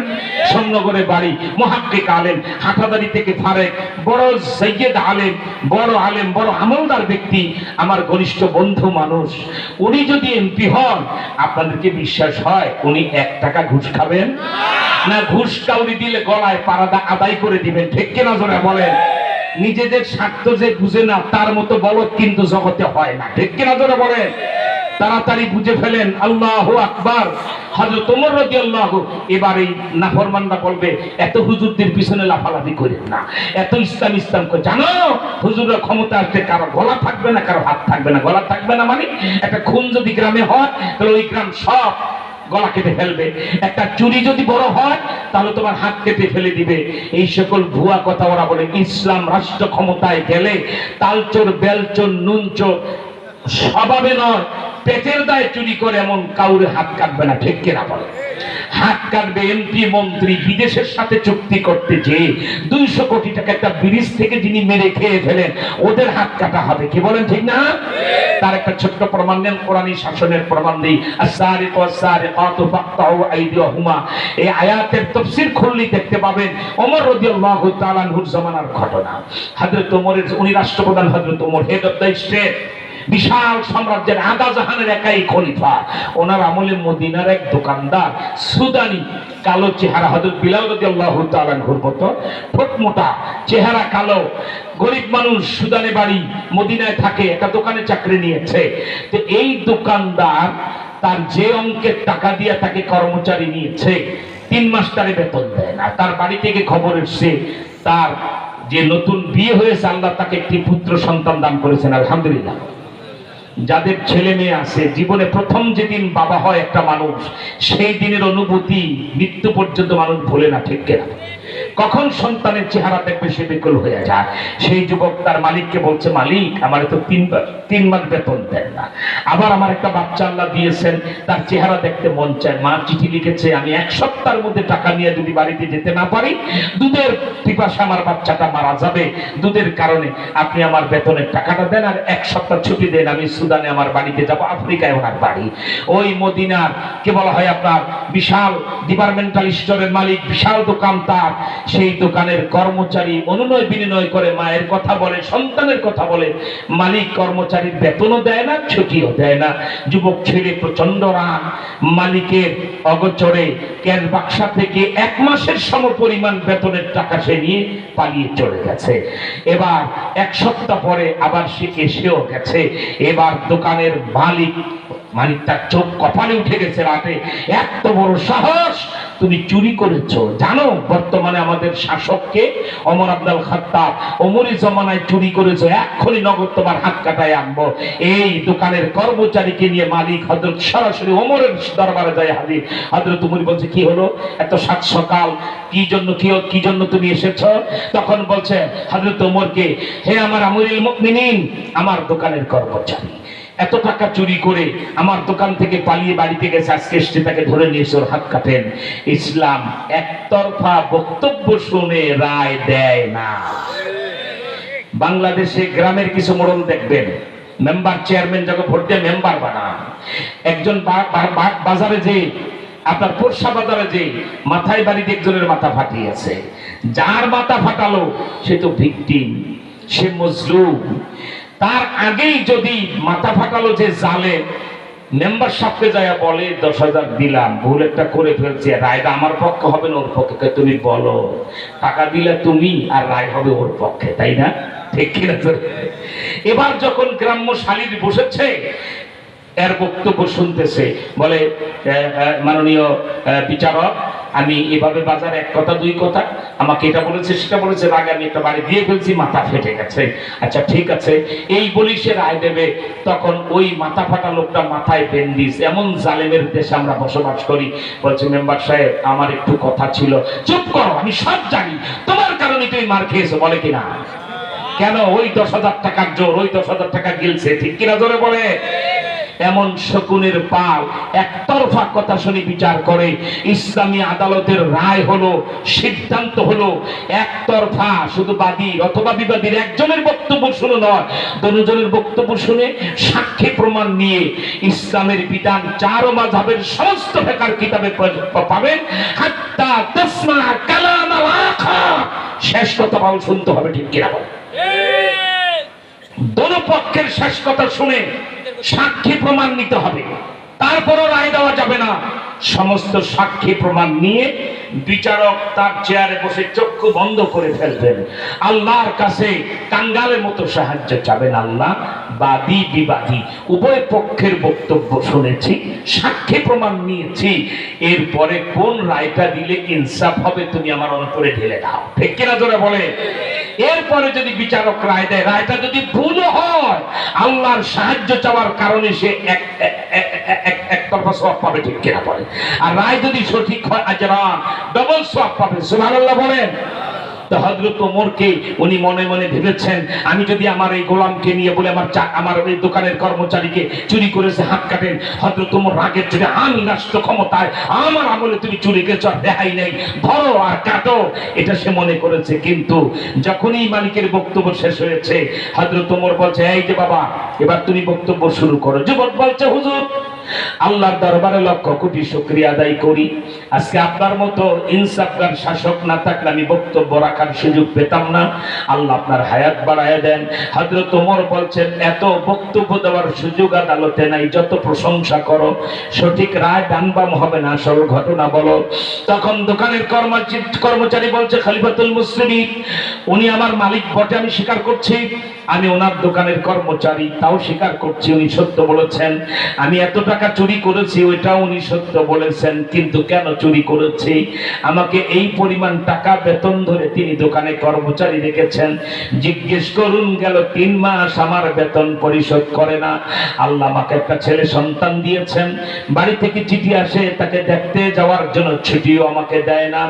পিতৃত্বের চূড়ান্ত ভালোবাসা, এটা আবহমান কাল ধরে সব মানুষই তার সন্তানকে ভালোবাসে। খলিফাতুল মুসলিমিন রাতে ঘুমাইলে যেন আমার বাচ্চাটার আব্বা আব্বা ডাক শোনার মতো আমি কান্না শুনি, দেখতে মন চায়। কত আবেদন করলাম, 1 সপ্তাহ পর্যন্ত ছুটিও দেয় না, আমার বেতনও দেয় না। সহ্য করতে না পেরে আমি 1 মাসের বেতন সম পরিমাণ টাকা চুরি করে বাড়িতে পালিয়ে চলে গেছি। আমি বেতন পাবো 3 মাসের। আমি সত্য কথা স্বীকার করলাম, আমার আবার হাত কাটেন আর গলা কাটেন, আমার আপত্তি নাই। হযরত ওমর দোকানের কর্মচারীর বক্তব্য শুনে এত রাগান্বিত হলেন, উনি থরথর করে, হযরত ওমর কাঁপতেছেন, এত রাগ হলেন, হাত্তা ইহমাররা ওয়াজহাহু, হযরত ওমরের চেহারাটা লোহা আগুনে দিলে যেমন লাল হয় এমন লাল হয়ে গেল। হযরত ওমর এই বক্তব্য শোনার পরে, বাংলার মুসলমান শুনো, কোরআনী শাসন হলে কি হবে ভালো করে বুঝো, তাফসীর মাহফিল নাম দিয়েছে, ভালো করে বুঝো বাবা। হযরত ওমর চেয়ার থেকে দাঁড়ালেন, মালিক আর কর্মচারী, চোর আর গৃহস্থ দুজন তার সামনে দাঁড়ানো। কর্মচারীর হাত নয়, হযরত ওমর খপ করে মালিকের হাত ধরলেন, আল্লাহু আকবার বলে একটা চিৎকার দেন, জোরে আল্লাহু আকবার বলে।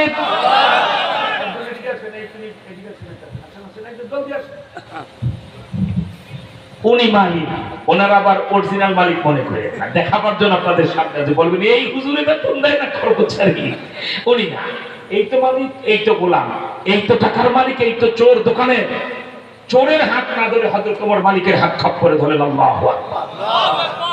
তাকাইলেন, হযরত ওমর তাকাইলেই মানুষ পেশাব করে দিত। যেই রাস্তা দিয়ে হযরত ওমর হাঁটতেন, শয়তান 7 দিন সে রাস্তা দিয়ে হাঁটতো। আল্লাহু আকবার বলে। আমার ভাইরা, আমি 2 মিনিট খতমে নবুয়তের কথা বলবো, কারণ 15ই নভেম্বর ঢাকা সোহরাওয়ার্দী উদ্যানে ইউনূস সাহেবের নির্বাচনের আগে ওনার জন্য একটা মহা পরীক্ষা আসতেছে, হয় ফেল করবেন আর না হয় পাস করবেন। সেটাও 2 মিনিট আপনাদেরকে বলে দিয়ে যাব। তার আগে বলছি, মালিকের হাত ধরে হযরত ওমর প্রথমেই চোখের পানি ছেড়ে দিলেন।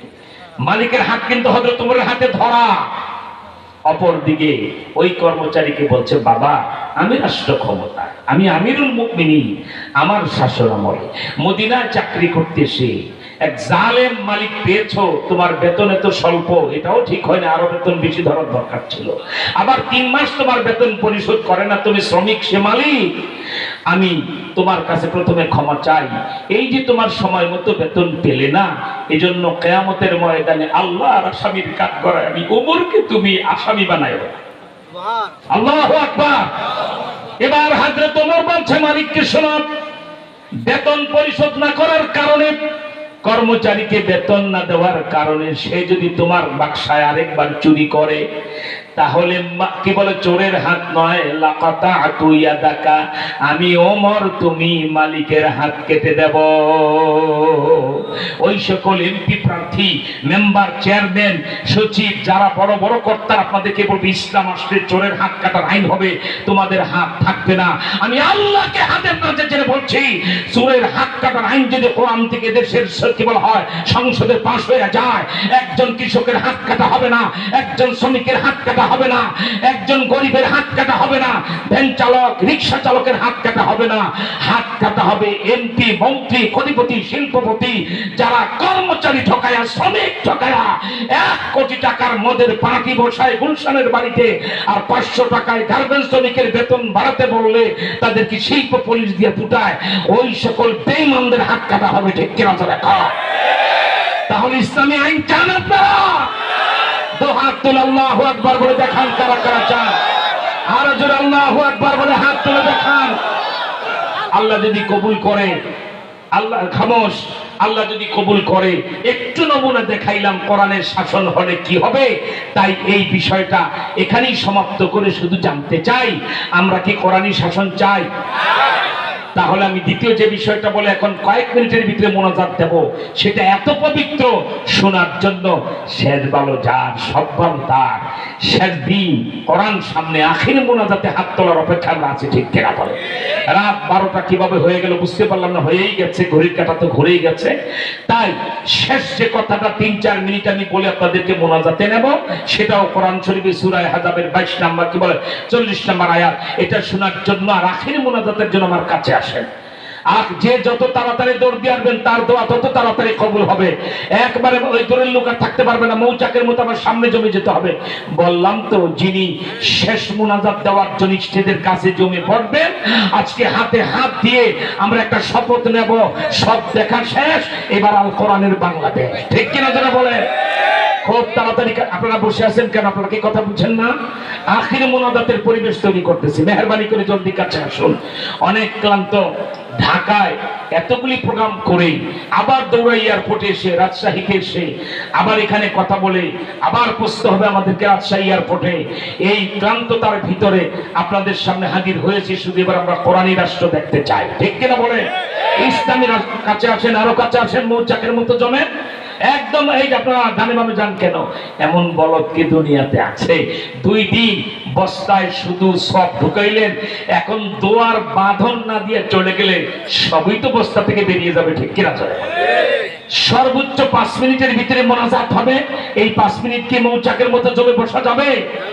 তাহলে মেহেরবানি করে যারা দাঁড়িয়ে আছেন তারা কাছে আসেন। এই যে আপনারা দূরে আছেন কেন বাবা? থাকলে দোয়া কবুল হয় না।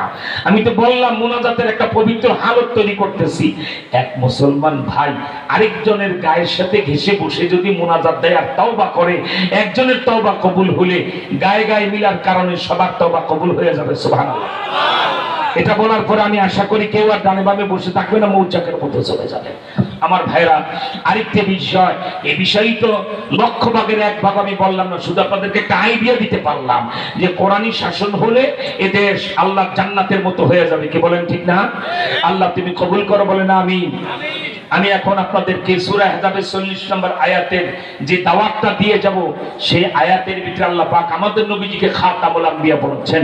আল্লাহর পরে যেমন আল্লাহ নাই, মুহাম্মদ সাল্লাল্লাহু আলাইহি ওয়াসাল্লামের পরে আর কোনো নবী নাই। ঠিক কিনা বলে? আপনার কাছে জানতে চাই, আল্লাহর পরে কোন আল্লাহ আছে? আসতে বলেন কেন? যে আল্লাহর পরে কোনো আল্লাহ আছে? খাতামান নাবিয়িনের লম্বা কথা 40 মিনিটের কথা যদি 3-4 মিনিট আপনাদেরকে আমার বুঝাতে হয়, তাহলে বুঝাবার পরে একটা দাওয়াত দেব। বাংলাদেশে নির্বাচন খেলা, আপনি জাতিসংঘে যাইও বলতেছেন যে ফেব্রুয়ারিতে অবাধ সুষ্ঠু নিরপেক্ষ নির্বাচন, একটা বিশ্বমানের নির্বাচন দেব। কোন নির্বাচন আপনি দিতে পারবেন না, আপনি পালাবারও দরজা পাবেন না। হাসিনা তো মামার বাড়ি ছিল, সুযোগ পেয়েছেন হেলিকপ্টারে যে মামার কোলে বসে পড়েছেন। তো ইউনূস সাহেব, আমাদের আশপাশে আপনার মামার বাড়িও নাই, দাদার বাড়িও নাই, আপনার বড় মহাবিপদ যদি ইসলামের বিরুদ্ধে যান, ঠিক কিনা বলে? আপনাদেরকে সে বিষয়টাই আমরা বলবো। নির্বাচনে রাজনৈতিক দলগুলি পিয়ার দাবি করে, বিচার দাবি করে, করুক। আমাদের একটা দাবি, 54 বছরের শেখ মুজিব যেটা করতে ব্যর্থ, জিয়া ব্যর্থ, সাত্তার ব্যর্থ, হাসিনা ব্যর্থ, খালেদা ব্যর্থ, এরশাদ ব্যর্থ, সেটা হলো আমাদের প্রাণের নবী, প্রিয় নবীজিকে গালি দিলে কেউ বিচার করতো না, ফাঁসি দিত না, ঠিক কিনা? দুই টাইমের জন্য 15ই নভেম্বর লড়াই হবে। এক, নবীজিকে গালি দিবে যারা, ফাঁসিতে ঝুলবে তারা। এটা প্রজ্ঞাপন আপনাকে জারি করতে হবে, ঠিক কিনা? তো রেখো, আল্লাহর নবীকে গালি দিবে যারা, ফাঁসিতে ঝুলবে তারা। এটা কারা চাও? তো হাত তোলো, আল্লাহু আকবার বলে দেখা। আল্লাহু আকবার বলে খামোশ। তকবীরের সময় নষ্ট হবে। শোনেন, 2, মুহাম্মদ সাল্লাল্লাহু আলাইহি ওয়াসাল্লামকে শেষ নবী মানবে না যারা, মুসলমান দাবি করতে পারবে না তারা। সবাই একমত? হাত তোলো, আল্লাহু আকবার বলে দেখা। আল্লাহ যতগুলি মানুষ হাত তুলেছে, হাতগুলির খবর মদিনায় নবীজির রওজায় পৌঁছায় দাও। হাত নামা। আমরা সবাই কবরের দিকে দৌড়াচ্ছি, আমাদের বয়স হচ্ছে, আমরা দিন দিন দুর্বল হচ্ছি, কিন্তু এই বুকে মদিনাওয়ালার প্রেম আর আল্লাহর প্রতি ঈমান আনয়ন করে মজবুত ঈমান নিয়ে আমরা কবরে যেতে চাই, ঠিক কিনা? আমার ভাইরা, তাই খাতামান নাবিয়িনের তাফসীরিক ব্যাখ্যা আপনাদের সামনে দেওয়ার সময় নাই, মুনাজাতের সময়। সেজন্য আমি প্রশ্ন করব, আপনারা উত্তর দিতে হবে। 2টা শর্তে আমি আপনাদেরকে 2 মিনিট 3 মিনিটের ভিতরে খাতামান নাবিয়িন বুঝাই দেব। একটা হলো, গায়ে যত শক্তি আছে গলার গোড়ায় জমা করে রেডি হন, প্রত্যেকটা জবাব দিবেন সিংহের গর্জনে। পারবেন? এই 2 মিনিট কি নবীজির প্রেমে ক্যানভাসের মতো, ওই নির্বাচনী ভোটের কি বলা হয় মিছিলের মতো আওয়াজ করতে পারবেন? তাহলে গলাটা একটু বাড়ি দিয়ে পরিষ্কার করে। এখন বলেন, গায়ের শক্তি তলায় না গলায়? আরে জোরে বলেন, তলায় না গলায়? কথা যদি সত্য হয় তাহলে একবার আল্লাহু আকবার বলে দেখা। 2 নাম্বার আমি বলবো, যেহেতু 15 তারিখ ডেডলাইন, বাংলাদেশের ইতিহাসে এত আলেম আর এত লোক কোনোদিন জড় হয় নাই। 15ই নভেম্বর 20 লক্ষ লোক ঢাকা সরোয়ার্দী উদ্যান থেকে বাইতুল মোকাররম, রমনা পার্ক, সব জায়গায় কিয়ামত শুরু হয়ে যাবে ইনশাআল্লাহ। সেই জিনিসটা আপনাদেরকে দাওয়াত দেওয়ার আগে আমি আপনাদেরকে জিজ্ঞেস করব যে কি বলা হয় খতমে নবুয়ত কি, কাদিয়ানীরা কাফের কেন, যাদেরকে অমুসলিম ঘোষণার দাবিতে আমাদের সে মহাসমাবেশ, সেই কাদিয়ানীর পরিচয় আর নবীজির খতমে নবুয়ত বুঝাবার জন্য আমি প্রশ্ন করব, আপনারা জবাব দিবেন। একটা দাবি পূরণ হলো, গায়ের শক্তি গলার গোড়ায় আছে, নিচের নামে নাই তো ইনশাআল্লাহ? রেডি তো? 2 নাম্বার যে বিষয়টা হলো, যেহেতু 15 তারিখে আমরা 20 লক্ষ লোক ঢাকায় আনবো ইনশাআল্লাহ, বলেন মুহাম্মদ সাল্লাল্লাহু আলাইহি ওয়াসাল্লামের মর্যাদায় প্রজ্ঞাপন জারি না করে আপনি নির্বাচন খেলা করবেন, হবে না। বাঁশের লাঠি ঢাকা উলটপালট করে দেবে, ঠিক কিনা? আগে নবীজির মর্যাদায় প্রজ্ঞাপন জারি, নবীজির গালি দিলে ফাঁসি হবে এটা প্রজ্ঞাপন দিবেন, পরে নির্বাচন করবেন। তারা হলে নির্বাচনে ভোটের বাক্সা উল্টে বলেন, ঠিক না? তাই প্রশ্ন করি, জবাব দেন। খতমে নবুয়ত কি এটা জানতে হলে আল্লাহ কয়জন? আরো আসতে বলে। এই মাত্র না গায়ের শক্তি গলার গোড়ায় এনেছিলেন, আল্লাহ কয়জন? মুখে বললে চলবেন, একটা আঙ্গুল উঁচা করে দেখায় দেন, আল্লাহ কয়জন? আঙ্গুলটা আরো সোজা করেন। আমি প্রশ্ন করব, আল্লাহ কয়জন? 3 বারে ভাগ বলবেন, একজন, একজন, একজন। আল্লাহ কয়জন? হাত আরো সোজা করেন, একেবারে বন্ধু কন্যালের মতো। এবার জবাব দেন, এক আল্লাহর পরে কোন আল্লাহ আছে? এইভাবে দেখায় দেন, নাই, নাই, নাই, নাই, নাই। যার হাত যত বেশি ঘুরবে তার সব তত বেশি হবে। আরে ঘোরান না, জিন ধরায় ফেলেন। আল্লাহর পরে কোন আল্লাহ? আমাদের নবীর পরে আর কোন নবী? আলহামদুলিল্লাহ, এটাই হলো খতমে নবুয়ত। আল্লাহর পরে যেমন আল্লাহ নাই, মুহাম্মদ সাল্লাল্লাহু আলাইহি ওয়াসাল্লামের পরে আর কোন নবী নাই, ঠিক কিনা বলে? এবার বুঝে থাকলে জবাব দেন। আল্লাহকে বাদ দিয়ে কেউ যদি বলে আমি আল্লাহ, সে মুসলমান না কাফের? আওয়াজ দিয়ে বলবেন মুসলমান না কাফের? আমি বলবো যেমন, আপনারা বলবেন ফেরাউন। যেমন এই বেয়াদব আল্লাহকে বাদ দিয়ে নিজেই আল্লাহ দাবি করেছিল, সুতরাং ফেরাউন মুসলমান না কাফের? আমার ভাইরা, এবার আপনাদের মনে আনচান করে আমাদের প্রিয় নবী হযরত মুহাম্মদ সাল্লাল্লাহু আলাইহি ওয়াসাল্লামকে, যিনি মানবতার মহানায়ক, আমাদের মাথার মুকুট, হৃদয় রাজা, দোজাহানের বাদশা, খাতামুল আম্বিয়া, যিনি রাস্তা দিয়ে হেঁটে গেলে গাছের ডাল বাঁকা হয়ে যাকে বাতাস করত, উড়ন্ত পাখির ঝাঁক দাঁড়িয়ে যেত, নবীজিকে দেখলে হু হু করে বৃষ্টির মতো চোখের পানি পাখিরা ছেড়ে দিত।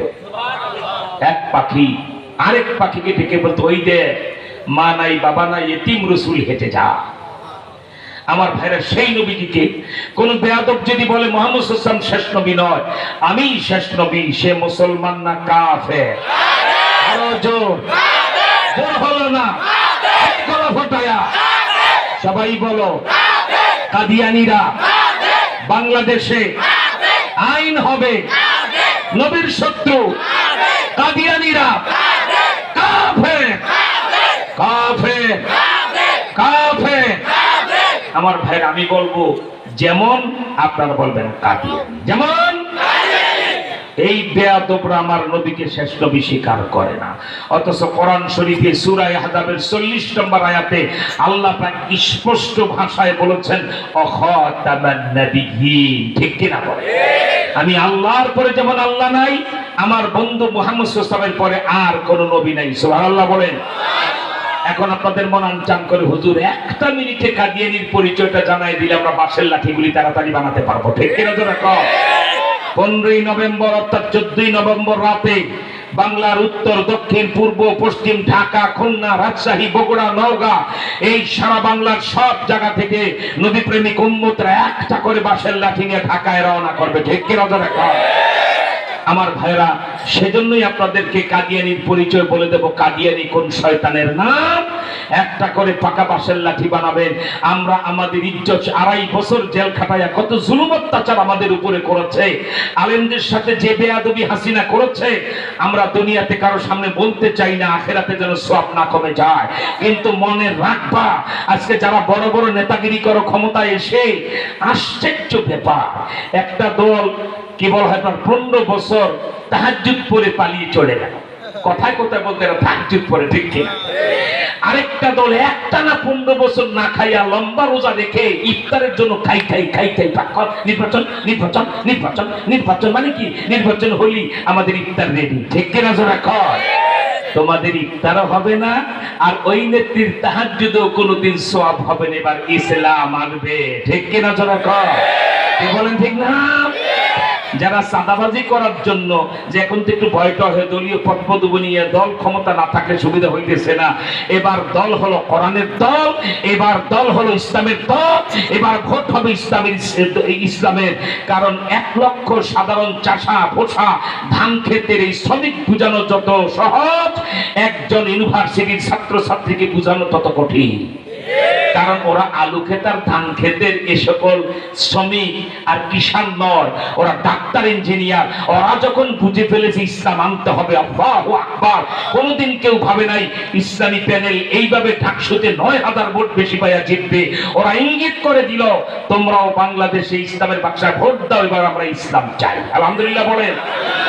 তাই শয়তান কাদিয়ানীর পরিচয় পেশ করছি, যাদের হাতে কি বলা হয় আপনার টাচ মোবাইল আছে, 1 মিনিটে কাদিয়ানীর এই পরিচয়টা মোবাইলে রেকর্ডিং করেন, ফেসবুক ইউটিউবে ছেড়ে বাংলাদেশে জনমত গড়ে তোলেন।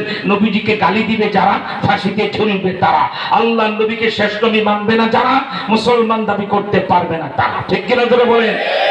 কার কার হাতে টাচ মোবাইল আছে দেখান, খুব দ্রুত বের করেন। কাদিয়ানির পরিচয়টা জলদি রেকর্ডিং করে ফেলেন, আপনার ফায়দা হবে। আপনি ঘটনাটা মুখস্থ রাখতে পারবেন, 10 জনকে শুনাইতে পারবেন, ফেসবুকে ছেড়ে ঈমান রক্ষা করতে পারবেন। আমি কাদিয়ানির পরিচয় আপনাদের সামনে 1 মিনিটে পরিষ্কার করে দিচ্ছি। কাদিয়ানি কোন শয়তানের নাম?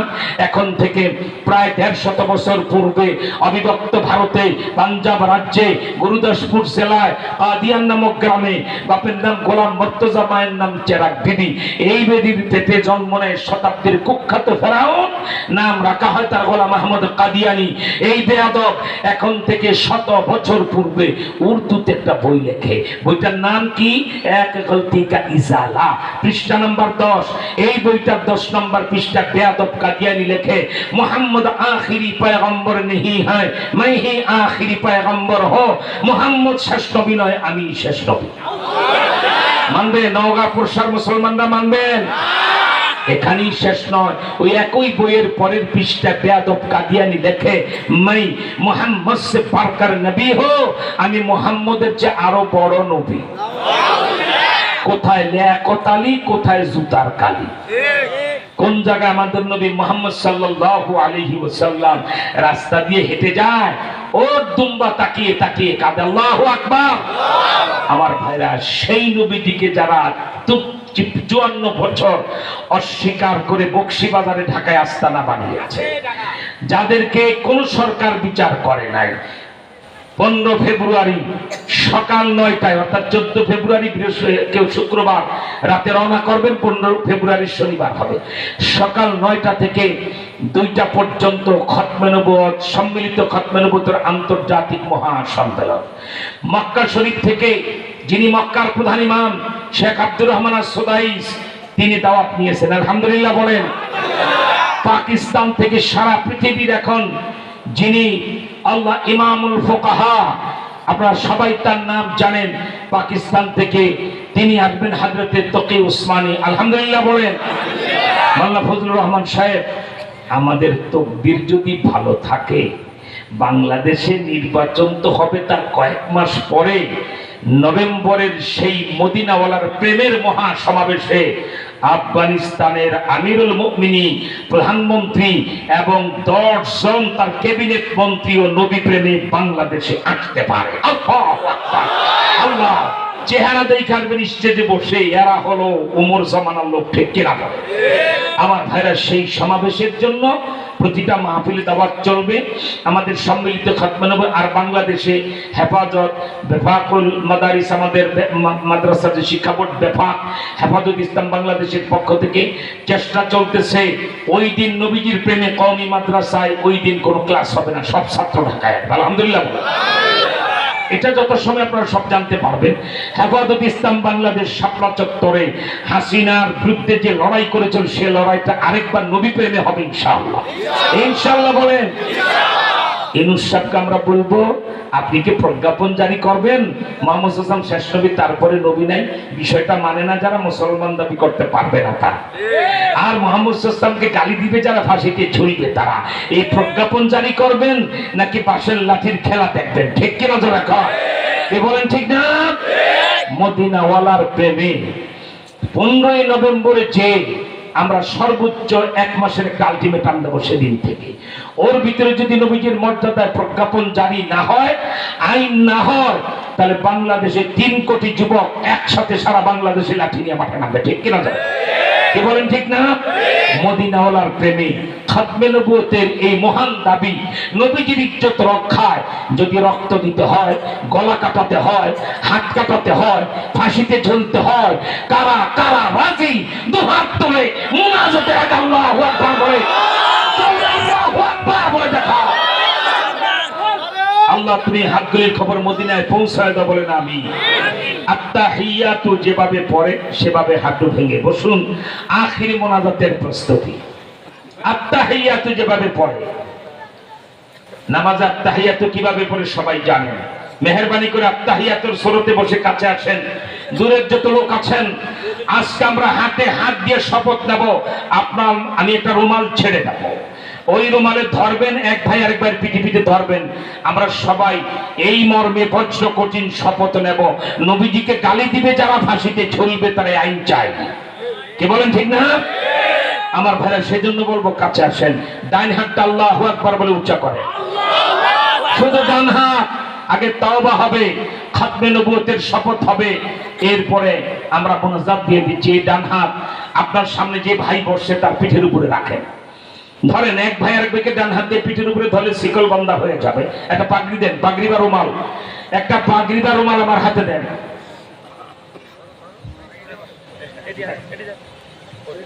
আস্তে আস্তে এটা ধরেন সামনের লোকেরা।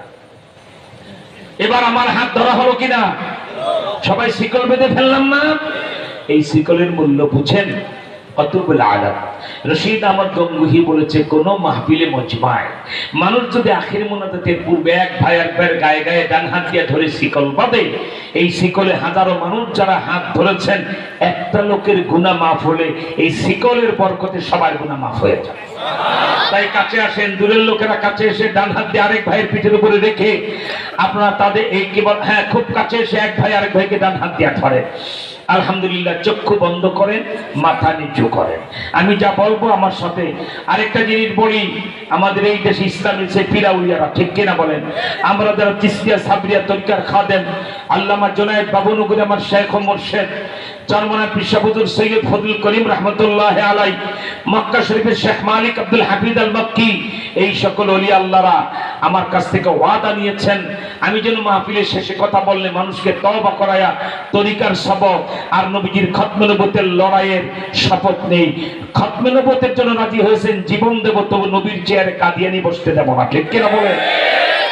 আর তরিকার বিষয় হলো আমরা সবাই সকাল বিকাল জিকির করব, মাথায় টুপি রাখবো, গালে দাড়ি রাখবো, ওযুর আগে মিসওয়াক করব, খাওয়ার আগে দস্তরখান বিছাবো, মিথ্যা কথা ছেড়ে দেব, উপযুক্ত মেয়ে আর স্ত্রীকে খাস পর্দায় রাখবো, হালাল ইনকাম করব, কোনো হারামে হাত দেব না। আল্লাহ কবুল করেন বলেন আমিন। মাথা নিচু করেন, চক্ষু বন্ধ করেন। আমি যা বলি আমার সাথে বলেন, আউযু বিল্লাহি মিনাশ শাইতানির রাজিম, বিসমিল্লাহির রহমানির রহিম,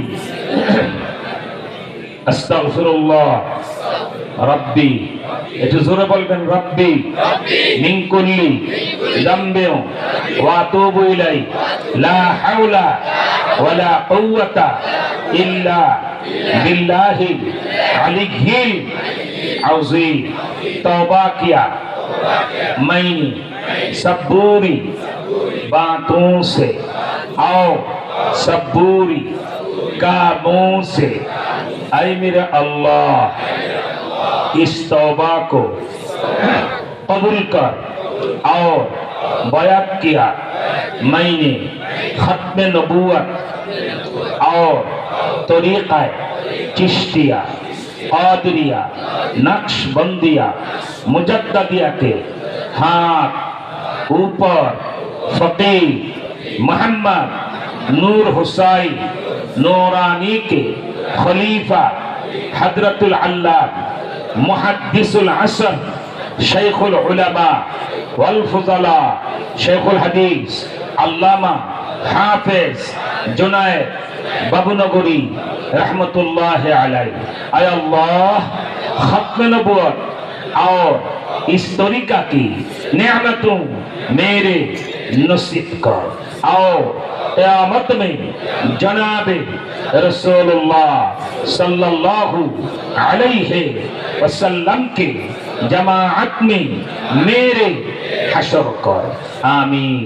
আলহামদুলিল্লাহ, সবাই হাত ছেড়ে দিন। শপথ হলো, নিয়ত হলো, লড়বো মরবো তবু নবীজির খতমে নবুয়তের চেয়ারে কাদিয়ানি বসতে দেব না, আর বাংলাদেশে কোরআনী শাসন ছাড়া কোনো তন্ত্র মন্ত্র মানব না, ঠিক কিনা তোরা কর? আলহামদুলিল্লাহ, আমি জানতে চাই সমাপনী অনুষ্ঠানে আখিরে মোনাজাতে আপনারা কি আল্লাহর কোরআনকে খুশি করে বাড়িতে যেতে চান? সবাই বলেন, খুশি করে যেতে চান? বৃষ্টি বাদলে বিভিন্ন প্রতিকূলতায় এত বড় আয়োজন কিভাবে গ্রামে ওনারা করলেন আমি বুঝতে পারলাম না। এত টাকা খরচ করে আমরা যদি 500 টাকার একটা নোট, 100 টাকার একটা নোট, অথবা কোনো ভাই 20-50 টাকার নোট সবার পকেট থেকে বের করে বলি, কোরআন তোমার মাহফিল বড় গ্রামে প্রথম বছর 2009 সালে মনে হয় নিয়ে এসেছিলাম, ঠিক কিনা বলে? সূচনা মাহফিলে 15 বছর সে মাহফিল চলছে। আপনারা কি চান বড় গ্রামে এই কোরআনের মাহফিলটা চালু থাকুক? চান? তাহলে কোরআনকে আমরা খুশি করলে আল্লাহ আমাদেরকে কবরে খুশি করে দেবেন, ঠিক না? বিসমিল্লাহ বলে আমিও পকেটে হাত দিলাম, আপনারা পকেটে হাত দিবেন। তবে দাঁড়ান, আমি 5টা ভাইকে এখানে এমন দেখতে পারি, অনেক দোয়া করবো আপনাদের জন্য। আমরা মুসাফির, বহু কষ্ট করে হুজুর বৃদ্ধ মানুষ ওনাকে নিয়ে এসেছি। 1000 টাকার ইসলামের বেনা 5টা কলেমা, নামাজ, রোজা, হজ, যাকাত, 5টা লোক কি 1000 টাকার একটা নোট আমার দেখাই দিব, হুজুর এই কোরআনকে খুশি করার জন্য আমি 1000 টাকা দিলাম। এমন 5 জন। 1 2 পকেটে যদি টাকাটা থাকে আমাকে নোটটা দেখাবেন, না তো কালকে দিয়ে দেবেন। 1 2 আর কে আছেন? 5টা লোক আমি চেয়েছি, নোটটা থাকলে এখন দিবেন, না তো কালকে এসে মাহফিল কমিটিকে দিয়ে। আর কে আছেন বলেন? 1 2 আমি হয়েছে। ওই পিছনে, হ্যাঁ দেখ, ওই যে পিছনে হাত তুলেছেন ভাই। হ্যাঁ, আর কে? হাতটা উঠে না রাখলে আমি বুঝবো না, হাতটা উঠিয়ে রাখতে হবে মেহরবানি করে। আর কে আছেন? হুজুর 1000 টাকা কোরআনের, এই কোরআনকে খুশি করার জন্য আমি দেব। তাহলে কবরে দেখবেন কোরআন আপনার বন্ধু। মাশাআল্লাহ 3 4, হ্যাঁ আলহামদুলিল্লাহ 4। আরেকটা হাত দেখতে চাই, একটি যুবক শ্রেণীর একজন হাত দেখাও। আল্লাহু আকবার। আল্লাহ তোমাকে জামানার ওমর বানায় দিবে। হাত দেখা, হুজুর আমিও 1000 টাকা দেব কোরআনের মাহফিলের জন্য। আলহামদুলিল্লাহ। একটা হাত ডানে বামে নাই, আমি তো পিছনে দেখি না। একটা হাত চাই, শুধু 4টা হয়ে গেছে। একটা হাত, মাশাআল্লাহ হয়ে গেছে, এই যে হয়ে গেছে। হাতটা মার, হাতটা মার। আলহামদুলিল্লাহ। আমার ভাইরা, 100 টাকার একটা নোট, এতগুলি মানুষ যদি বিসমিল্লাহ বলে পকেট থেকে হাত থেকে বের, হুজুর আমার 100 টাকার একটা নোট পকেট আছে, নগদ বিসমিল্লাহ বলে দিতেছি, আমিও পকেটে হাত দিলাম, আপনি দিয়ে আমার দেখান, তারপরে আমি স্বেচ্ছাসেবক 1 মিনিটে পাঠাচ্ছি। সবাই পকেটে হাত দেন। 100 টাকা নয়, আলহামদুলিল্লাহ যাদের আছে তারা এরকম দেখান। আলহামদুলিল্লাহ। এক ভাই, ওনার মা অসুস্থ, 500 টাকা আমার হাতে পৌঁছে দেয়। আমি 100 টাকার এই নোটটা বের করলাম। যারা মহাব্বত করেন, হুজুর এত দূর থেকে কষ্ট করে এসেছেন, হুজুর আপনাদের বন্ধু হইলাম, এইভাবে টাকাটা আমাকে উঁচা করে দেখাতে হবে। 100 টাকার একটা করে নোট আমি দেখতে চেয়েছি। অনেক ভাই 100 টাকা পকেটে নিয়ে আসে নাই, 50 20 টাকা 10 টাকা আছে, তারা যেই টাকাটাই দিচ্ছে ওইটা একটু উঁচা করে আমাকে দেখায়। পকেট প্রত্যেকটা, এটা তো ভিক্ষুকও 20টা টাকা দিতে পারে বাবা, 50টা টাকা। 50-এর নিচে যায়েন না যদি পকেটে থাকে। আলহামদুলিল্লাহ। হাত উঁচা করেন, হাত উঁচা করেন, টাকাটা সহ। আরে টাকাটা এরকম একটু উঁচা করেন। আলহামদুলিল্লাহ। এবার স্বেচ্ছাসেবকরা খুব দ্রুত ভিতরে ঢুকে পড়েন। স্বেচ্ছাসেবকরা খুব দ্রুত ভিতরে যে ওই যে প্যাকেটগুলিতে তোমরা সুন্দর করে সব দিকে ছড়িয়ে পড়ো, খুব দ্রুত। মাশাআল্লাহ। ডানে বামে আপনারা ওই যে প্যাকেট, সাদা প্যাকেট ছাড়া টাকা দেবেন না। ডানে বামে যে সকল মা বোনরা পর্দার আড়ালে আছেন, মা বোনদেরকে বলছি, মা, মদিনার প্রেমে টাঙ্গাইলের এক মহিলা গলার সোনার চেন দিয়ে 7 দিন পরে স্বপ্ন দেখে হযরত ফাতেমা রাদিয়াল্লাহু তাআলা আনহা তার গলায় বেহেশতের সোনার চেন পরাইতেছে। আপনারাও যদি কোরআনের এই মাহফিলকে ধরে রাখার জন্য নাকের ফুল, কানের দুল, গলার চেন, সোনার হাতের চুড়ি, এরপরে হাতের আংটি, এই খাতমে কি বলা হয়, কোরআনের মাহফিলে দিতে চান, বড়গ্রাম ঐতিহাসিক তাফসীরুল কোরআনে কোরআনের মাহফিলে দিতে চান, মা বোনরা টাকা পয়সা সোনা দানা খুব দ্রুত পাঠায় দেন। খুব তারা স্টেজে একটা প্যাকেট নাই সাদা, এটা কেমন করে? ডাল নাই, তরবারা নেই, নিদিরাম।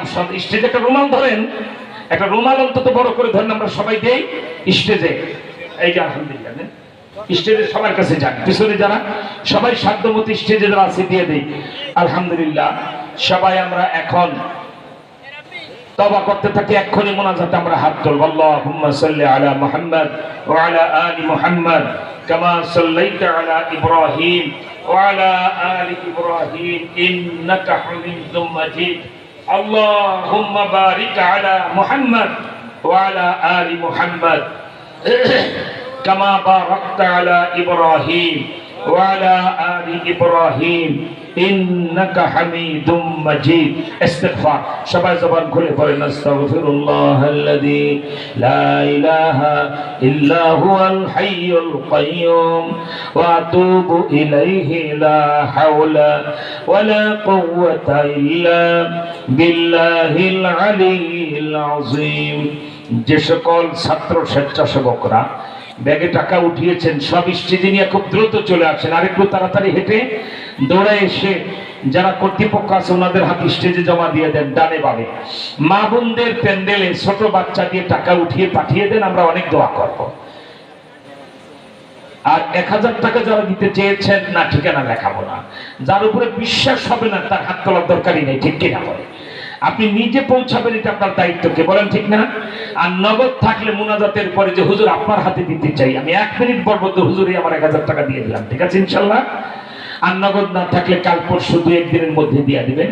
সবাই চিনেন বড় গ্রামে আমাদের উলামায়ে কেরাম, যাদের মাথা ঘাম পায়ে ফেলে আল্লাহু আকবার, এত এই গ্রামের ভিতরে অজপাড়া গায়ে দেশের এই পরিস্থিতিতে এত সুন্দর কোরআনের মাহফিল তারা করলে আল্লাহ তাদেরকে উত্তম জাযা দান করেন। সবাই বলেন আমিন।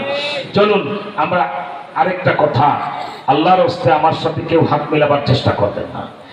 এতগুলি মানুষ হাত মেলাতে গেলে একটা স্টেজ সুবিধা না, আমি সময়টা দিতে পারবো না। আরো কয়েকবার আসবো ইনশাল্লাহ, বা নির্বাচনের আগে আগে, সেদিন যদি রাতে থেকে যাই হাত মেলাতে পারবেন। আমি আপনাদের জন্য দোয়া করি, আপনারা আমার জন্য দোয়া করেন।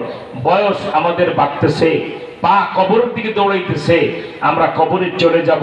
এক ভাই আরেক ভাইয়ের জন্য দোয়া করব, আল্লাহ যেন হাসরের ময়দান আমাদেরকে এরকম একসাথে উঠান, আমিন বলেন। জান্নাতের বাজারে যেন মনে একসাথে মোলাকাত হয়, বলেন আমিন। সবাই মুনাজাতে হাত তুলে আলহামদুলিল্লাহ, আলহামদুলিল্লাহ ওয়াসসালাতু ওয়াসসালামু আলা খাতামিল আম্বিয়া ওয়াল মুরসালিন। ربنا ظلمنا أنفسنا وإن لم تغفر لنا وترحمنا لنكونن من الخاسرين। আল্লাহ তাকায় দেখেন নওগাঁ জেলা পোরশা থানায় বড় গ্রামে আল্লাহ 15তম 2 দিন ব্যাপী তাফসীরুল কোরআন মাহফিলের সমাপনী দিনে আখিরে মোনাজাতে প্রত্যেকটা লোক এই প্রত্যয় ব্যক্ত করেছে, এবার আমরা কোরআনের শাসন চাই, ইসলামী শাসন চাই। এরপরে তারা নিয়ত করেছে জান লাগলে জান দেব, মাল লাগলে মাল দেব, টাকা লাগলে টাকা দেব, কিন্তু নবীর শত্রু কাদিয়ানীদেরকে আর বাংলাদেশে চলতে দেব না। যারা নবীজিকে গালি দিবে তাদের ফাঁসি কার্যকর করার আইন গলায় পারাদা আদায় করব। এর জন্য যদি মরতে হয় আমরা মরব, সব কিছু দিতে রাজি, তবু নবীজির চেয়ারে কাদিয়ানীকে বসতে দিতে রাজি না। এই প্রত্যয় ব্যক্ত করে আখিরি মোনাজাতে যারা হাত তুলেছেন, কারো মা নাই, কারো বাবা নাই, এই মুহূর্তে কারো মার কথা মনে পড়ে গেছে, বাবার কথা মনে পড়ে গেছে, আল্লাহ কোরআনের মাহফিল কবুল করে আজকে যত সওয়াব আমাদের হয়েছে সমস্ত সওয়াব আমাদের মা বাবার কবরে পৌঁছায় দেয়। আল্লাহ জেলখানায় দেশের উলামায়ে কেরামকে নিয়ে এত জুলুম করা হয়েছে, আমরা কোনোদিন ভাবি নাই আর কোনোদিন ফিরে আসতে পারবো। আল্লাহ জেল থেকে যে সকল উলামায়ে কেরাম বের হয়েছেন, এক একজনের এক একটা সমস্যা, কারো কিডনির সমস্যা হয়ে গেছে, কারো ব্রেনে, ইয়া আল্লাহ কারো লিভারে, আল্লাহ কারো বিভিন্ন রকমের প্রেসার বেড়ে গেছে, শারীরিক বিভিন্ন ক্ষতি এই জালেম সরকার আলেমদেরকে করে দিয়েছে। আগের মতো চলতে পারে না, কথা বলতে পারে না, হাঁটতে পারে না। আল্লাহ বাবুনগরী শাহ হুজুরের খলিফা এবং তার খাদেম মুফতি এনামুল হাসান ফারুকি তারে মারতে মারতে ক্যান্সার বানায় ফেলাইছে। ইয়া আল্লাহ ওই জালেমের রিমান্ডের পিটানিতে তার হাতের নখগুলি টেনে টেনে খুলে ফেলেছে, সুই ঢুকাইয়া দিয়েছে। ইয়া আল্লাহ এই জুলুম সহ্য করতে না পেরে সে বেহুশ হয়ে পড়ে থাকতো। এখন তার ক্যান্সার ধরা পড়েছে, 1 কোটি টাকার বেশি দিয়ে তার চিকিৎসার জন্য চীনে পাঠানো হচ্ছে। আল্লাহ হেফাজত ইসলামের মুহতারাম মহাসচিব সহ শীর্ষ নেতৃবৃন্দ মিলে তার জন্য একটা অ্যাকাউন্ট খুলে 1 কোটি টাকার ব্যবস্থা করা হচ্ছে। চীনের একটা বিশেষ হাসপাতালে চিকিৎসা হবে। এইভাবে জালেম আলেমদের উপরে জুলুম করে এখন আমাদের শত্রু ভারতে পালিয়ে রয়েছে। আল্লাহ তাকে দুনিয়াতে নিজের হাতে বিচার করে সারা দুনিয়াতে তুমি দেখায় দাও আল্লাহ। ইয়া আল্লাহ আমরা যারা মুনাজাতে হাত তুলেছি, আল্লাহ কারো মা নাই, কারো বাবা নাই, কারো দাদা নাই, কারো দাদি নাই, 2 দিনের এই কোরআনের মাহফিলকে কবুল করে মা বাবা দাদা দাদির কবর বেহেশতের বাগান বানায় দাও আল্লাহ। ইয়া আল্লাহ পর্দার আড়াল থেকে যে সকল মা বোনেরা মুনাজাতে হাত তুলেছেন, আল্লাহ এই মাগুলিকে হযরতে ফাতেমার সাথে জান্নাতে মোলাকাত করায় দিও আল্লাহ। ইয়া আল্লাহ মাহফিলের শেষ মুহূর্তে আমি যখন বলছি কোরআনী মাহফিলের জন্য কোরআনকে খুশি করতে আপনারা কিছু দান করেন, আল্লাহ সকল ভাইয়েরা পকেটে হাত দিয়ে সাধ্য মতো দান করেছে, এই দানকে কবুল করো আল্লাহ। ইয়া আল্লাহ আমরা যারা মুনাজাতে হাত উঠাইলাম, 15ই নভেম্বর শনিবার ঢাকার সরোয়ার্দী উদ্যানে ঐতিহাসিক খতমে নবুয়ত আন্তর্জাতিক মহাসম্মেলন সকাল থেকে দুপুর 2টা পর্যন্ত হবে। 14 নভেম্বর প্রত্যেকটা এলাকা থেকে গাড়ি ঘোড়া রিজার্ভ করে ঢাকায় হাজির হওয়ার তৌফিক দিয়েন আল্লাহ। ইয়া আল্লাহ আমরা যারা মুনাজাতে হাত উঠাইলাম দয়া করে মেহেরবানি করে আমাদের সাথে মদিনাওয়ালার স্বপ্নে মোলাকাত ঘটায়া দাও। ইয়া আল্লাহ তোমার প্রেম আর মহব্বত অন্তরে ঢেলে দাও। ইয়া আল্লাহ তোমার জিকিরের মজা আমাদের জবান, আল্লাহ তোমার জিকিরের মজা আমাদের জবানে লাগায়া দাও। ইয়া আল্লাহ নামাজের সেজদায় মজা লাগায়া দাও। রাত যখন গভীর হবে ঘাড় ধরে হলো তোমার কুদরতি কদমে তাহাজ্জুদে সেজদায় ফলাইয়া রাখো। আল্লাহ আমরা যারা মুনাজাতে হাত উঠাইলাম দয়া করে মেহেরবানি করে আমাদের সকলের নাম তোমার বান্দার মদিনাওয়ালার খাঁটি উম্মতের খাতায় লিখে নাও আল্লাহ। আয় আল্লাহ দয়া করে মেহেরবানি করে আমাদের জীবনের যে বাকি অংশটা আছে এটা আপনার হুকুম নবীজির তরিকায় চালাবার তৌফিক দান করেন। ইয়া আল্লাহ হাজার মানুষ চতুর্দিক থেকে মুনাজাতে হাত তুলেছেন মা বোনরা সহ, তোমার যে বান্দা যে বান্দি হালাল যা চায় তোমার কোরআনের ইজ্জত রক্ষায় কারো হাত খালি ফিরাইয়া দিও না আল্লাহ। আয় আল্লাহ শেষ একটা আবেদন করে আমরা বিদায় নিয়ে চলে যাই। আমাদের সে আবেদনটা হলো এই দুনিয়ায় সব গাড়ি ঘোড়ায় চললাম, rickshaw, van, private car, micro bus, taxi, tempo, নদীপথে লঞ্চ, স্টিমার, স্পিড বোট, এমনকি জীবনে কত শত শতবার বিমানে উঠেছি জানা নাই গোনা নাই, কিন্তু মাবুদ আমাদের সকলের এখনো একটা গাড়িতে উঠা বাকি রয়ে গেছে। ওই গাড়িটা সব মসজিদের বারান্দায় দরজা খুলে রাক্ষসের মতো হাঁ করে তাকিয়ে রয়েছে। আয় আল্লাহ ওই মুদ্দারের চার পায়ের খাটের গাড়িতে একবার যদি কেউ যাত্রী হয় জীবনে আর ফিরে না। আয় আল্লাহ ওই মুদ্দারের খাটে যাত্রী হওয়ার আগে ইন্তেকালের সময় আজরাইলের ভয়াবহ চোখের সামনে আমাদের জবানে জারি করে দিও লা ইলাহা ইল্লাল্লাহু মুহাম্মাদুর রাসূলুল্লাহ। আসসালামু আলাইকুম ওয়া রাহমাতুল্লাহি ওয়া বারাকাতুহু।